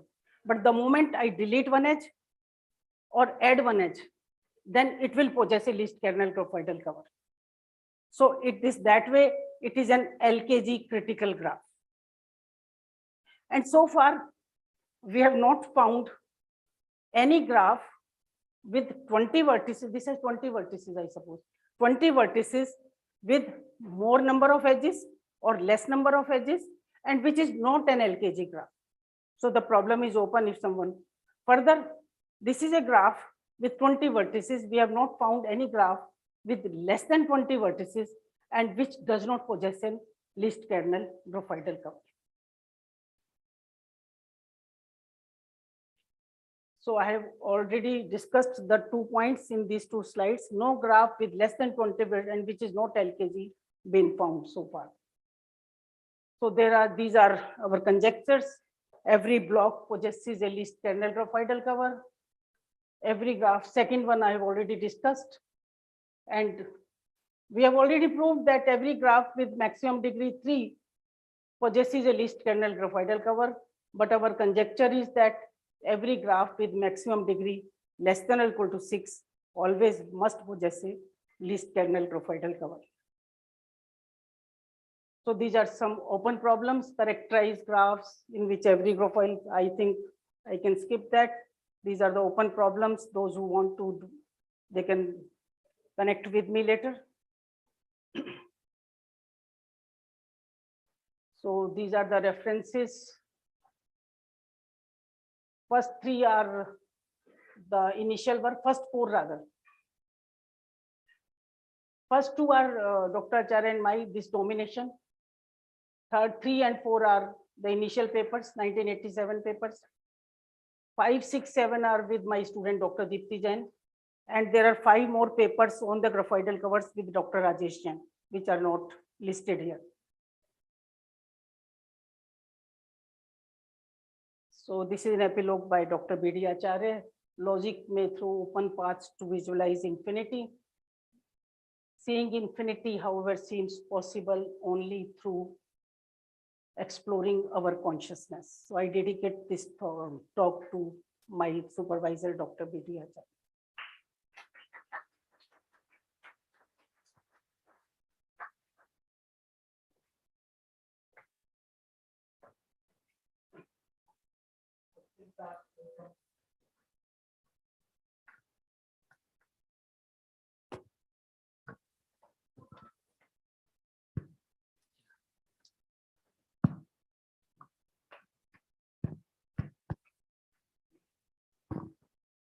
Respected ma'am.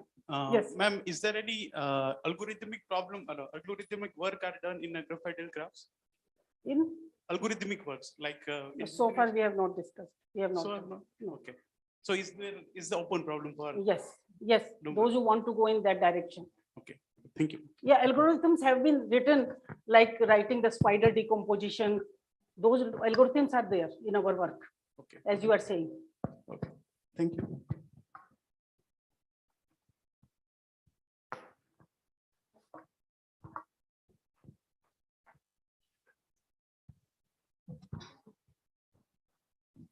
Ma'am, in a graphoidally covered graph, if 2 paths are there, one is an infinite path and one is a finite path with one common vertex.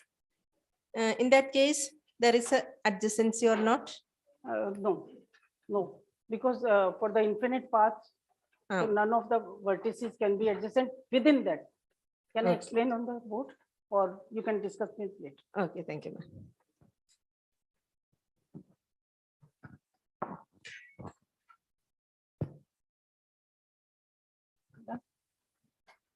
Any further questions?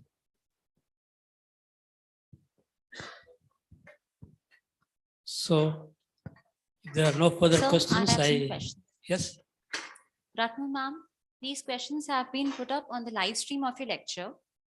The first question says, Which graphs have unique graphoidal cover? Can you please explain? Unique graphoidal cover? Yes, ma'am. Which graphs have unique graphoidal cover? Only K2. Okay. Rest everyone, they will have more than one graphoidal cover because EG paths of length, the edge set is a trivial graphoidal cover. The moment we have one more edge, it will have non-trivial graphoidal cover. Okay, ma'am. There's one more question. Can we define a line graph with respect to graphoidal cover? Oh, yes, that's a good thing. That's a good thing. Line graph of a graphoidally covered graph. So we can Yes. go into that direction. That's a See, that is very what interesting. Acharya has defined as graphoidal graph. You take a graphoidal cover, take the paths as vertices. If two paths are adjacent, you put a line. Yes. So he called it a graphoidal graph. And they proved that the Banach 9 forbidden subgraphs are not graphoidal graphs, are graphoidal graphs. Okay, they are not line graphs, but they are graphoidal graphs. And every line graph is trivially a graphoidal graph. So they post a conjecture that every graph is a graphoidal graph. One of my students disproved that conjecture and characterized bipartite graphs which are graphoidal graphs. And characterization of non-bipartite graphoidal graphs is still an unsolved problem. Yes, lots of. That is your question actually. Okay, thank you. There's one more question. What are the other derived graphs which can be defined with respect to graphoidal cover? Sir will answer. He is an expert in that. Okay. Yeah, we can take two graphoidally covered graphs. We can define the Cartesian product of two graphoidally covered graphs. That's still not published. And you asked other derived graphs. Other derived graphs we can think, but product of two graphoidally covered graphs we have already thought. Okay. Thank you so much. Yes. So this graphoidal graph, Dr. Arumugam and Dr. Gupta that defined. So line graph is a simple example we start, and this becomes generalization of line graph in some ways.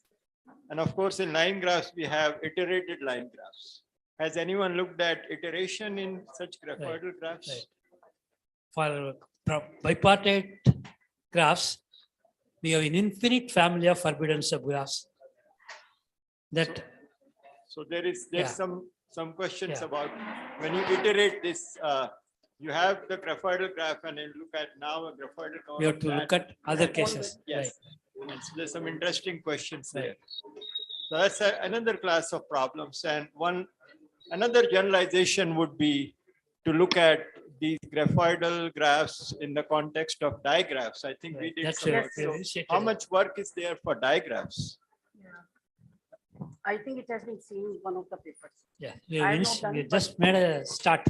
We did one together in the Yeah, diagram. I So think there's so. some work that could be done also. There's a lot of open questions on diagram side. Thank you.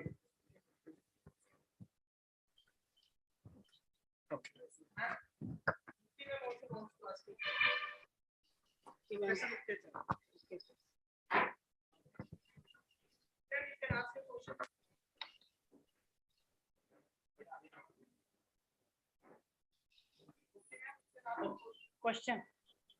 Hello, ma'am. Mukti, ma'am. You may ask your question. My three questions had already been answered. But I have you have given a counter example for which what you call it, that does not exist. Okay. Yes. Now, can you give an infinite class of graphs for which it does not hold? You have given K for, or I will call it K for when corona with K for bar, okay, which you call K4 plus. Okay, now as for the lecture which I have understood, you cannot extend this graph. Okay, what about K5 corona with the K5 corona with K5 bar? corona with I think it has, because we have proved in block graphs, no? So K5 comes into block graphs only. So we have K5, no, K5, 5 plus, no. okay, K5, 5. Because you are that cannot have a least kernel profiler cover because it has K4, 4 plus as a subgraph. okay, as a subgraph. Okay. So it cannot Okay, have. okay, clear to me. Clear to me. Okay. Thank you, Purnima. Thank you, thank you.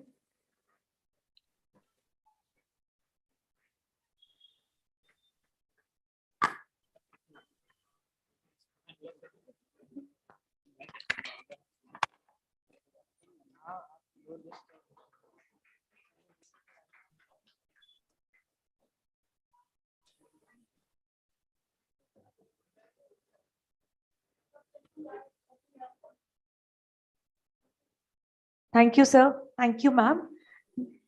Now we are going to have the online session. So before that, all those who are having their presentations can move to the respective rooms. Please move to the respective rooms. Dipakshi. Yes, ma'am. For each session, you should give the, where can I find the papers which will be being presented? Can you repeat? List of papers will be presented, only that I can join one of them now. Ma'am, we'll send you the link. We'll send you the link. Okay. Only one for one session, of course, you can join, but we'll send you the link. I can join the one, but I have the choice to have no, I have the choice now depending on the papers which are close to my heart. We'll send you the list, ma'am, then. WhatsApp. Okay. Okay, this I quit. Okay. Ma'am, we are also having a session of Professor Heinz. So he'll be taking a session at this point. So you can be here and listen to it. Okay, the okay. presentations will be in the evening. Presentation will be at what time? There are parallel sessions on right now, but we are also having Professor Heinz lecture right now. Okay. Okay, I will see. Okay.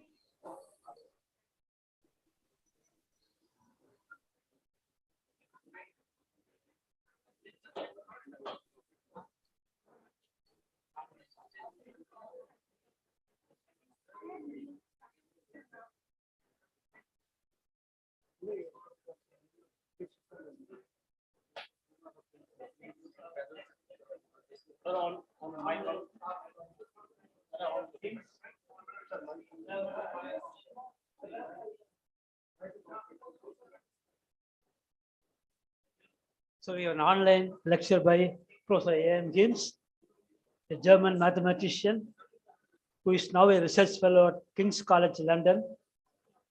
And he worked in University of Munich for a long period and also at University of Geneva. He is currently serving as professor at University of Munich. He will be now talking about the topic. So his area of specialization include mathematical modeling, mathematical education, and history of science and discrete mathematics. So now I welcome Professor Hinz to present his talk.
Hello.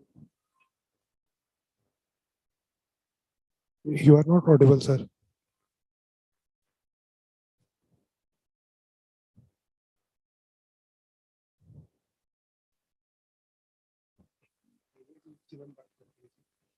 Hello.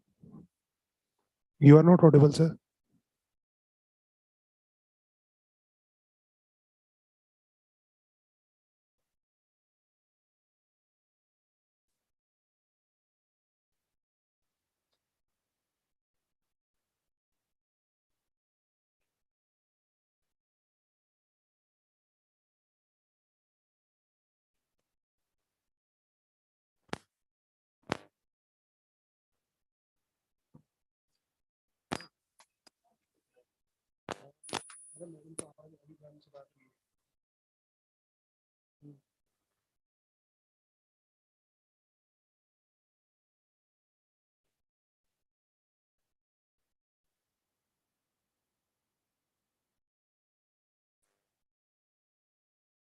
Sir,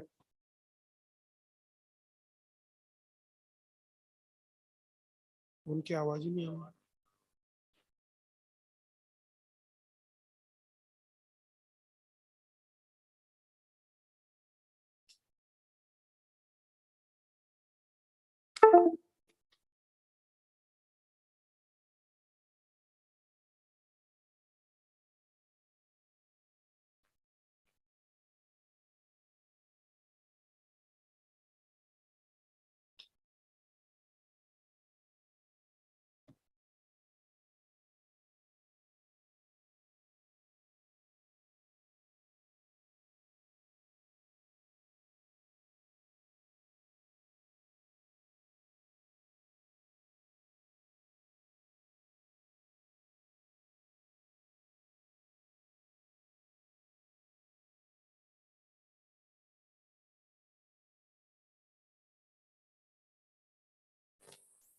Professor Hinz, we are unable to hear you, sir. If you are using some earphones or something, then please remove it and do it again, please, because your voice is not audible.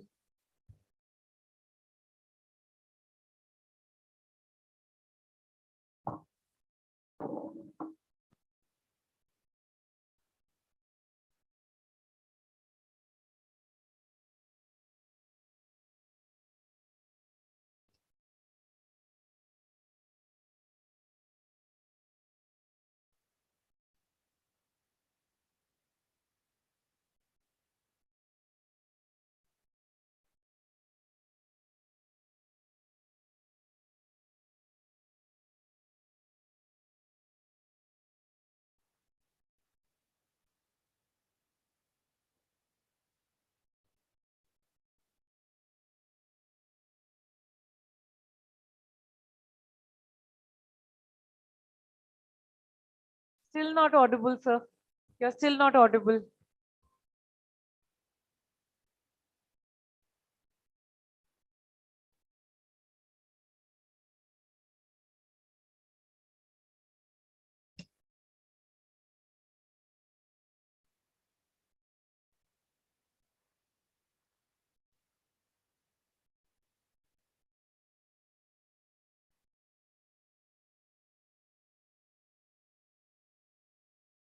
So please, can you join again?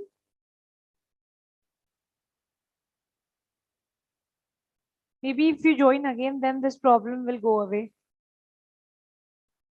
Please rejoin.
So please speak something so that we can know if the voice is audible.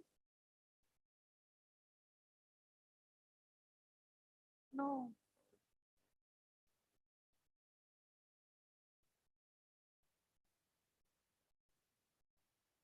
So there is some issue from your side.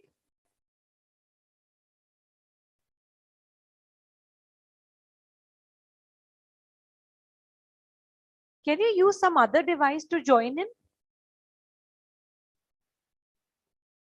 Only for audio, if you can join from some other device, we'll make you co-host on that as well.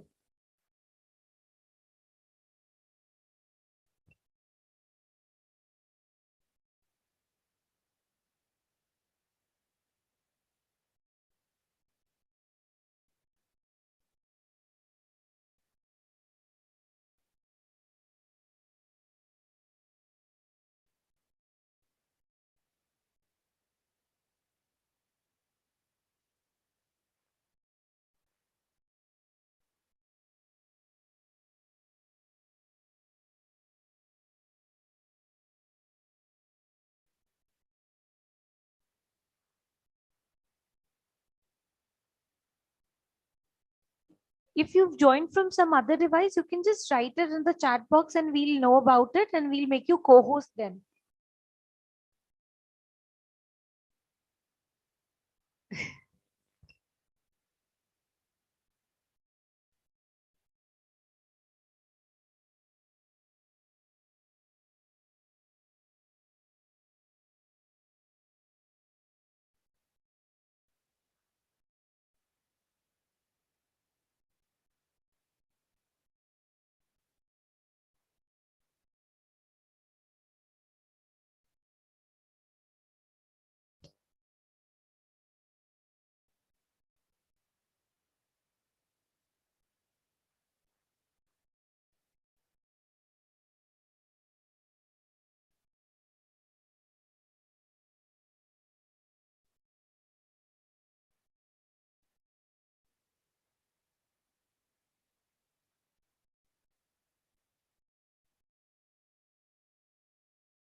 Sir, please select the third option in the first given line. Select a microphone. No, not this one. Please go to your settings.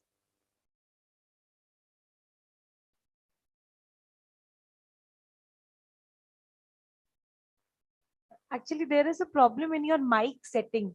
So you have to go to the mic setting. Microphone. There is a section in micro. Select the third option. Yes, yes, yes. Please. Third option. So we are showing it to you in the other slide. Please see to it. So there is this option, same as system.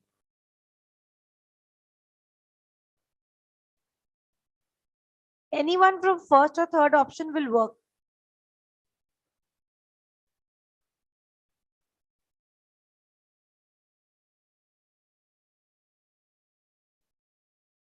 Please click to the mute option.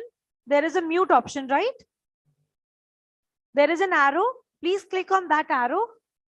There is an arrow in the mute section. Click to it.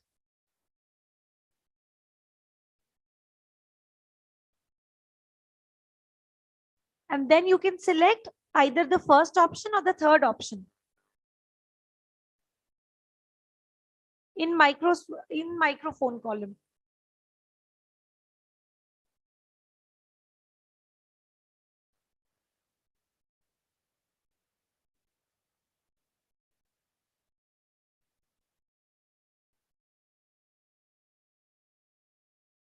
So if you can unmute yourself, we'll see if the setting has been done.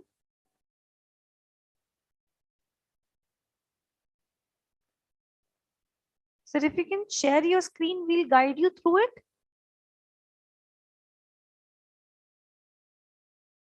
Please share your screen. There's a green option in between to share your screen. If you can follow our slides, we are showing you how to do it.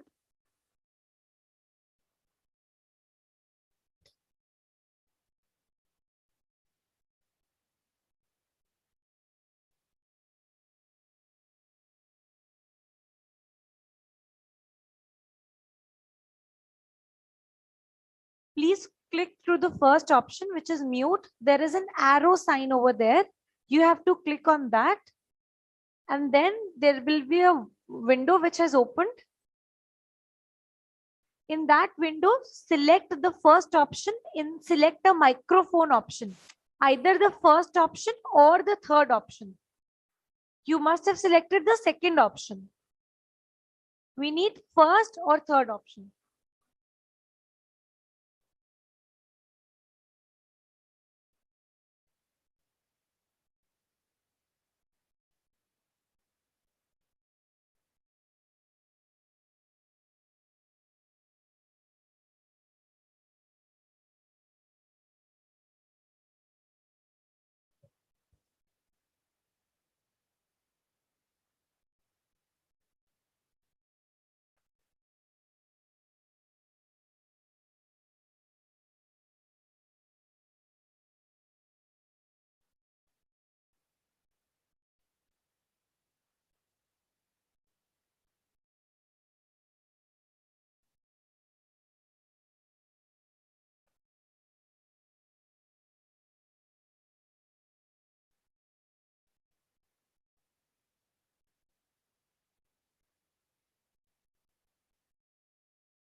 So due to the technical issue, we'll be connecting you tomorrow for the session. Will you be available? We'll contact you through mail.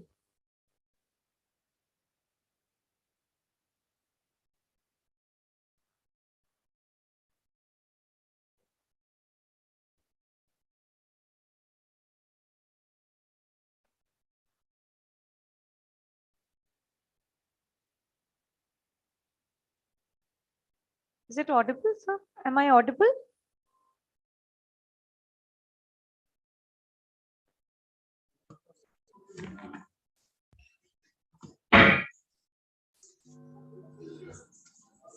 So this session will be taking place tomorrow or day after tomorrow as decided. Then you can proceed for tea. Everyone can proceed for tea. We have the session later on.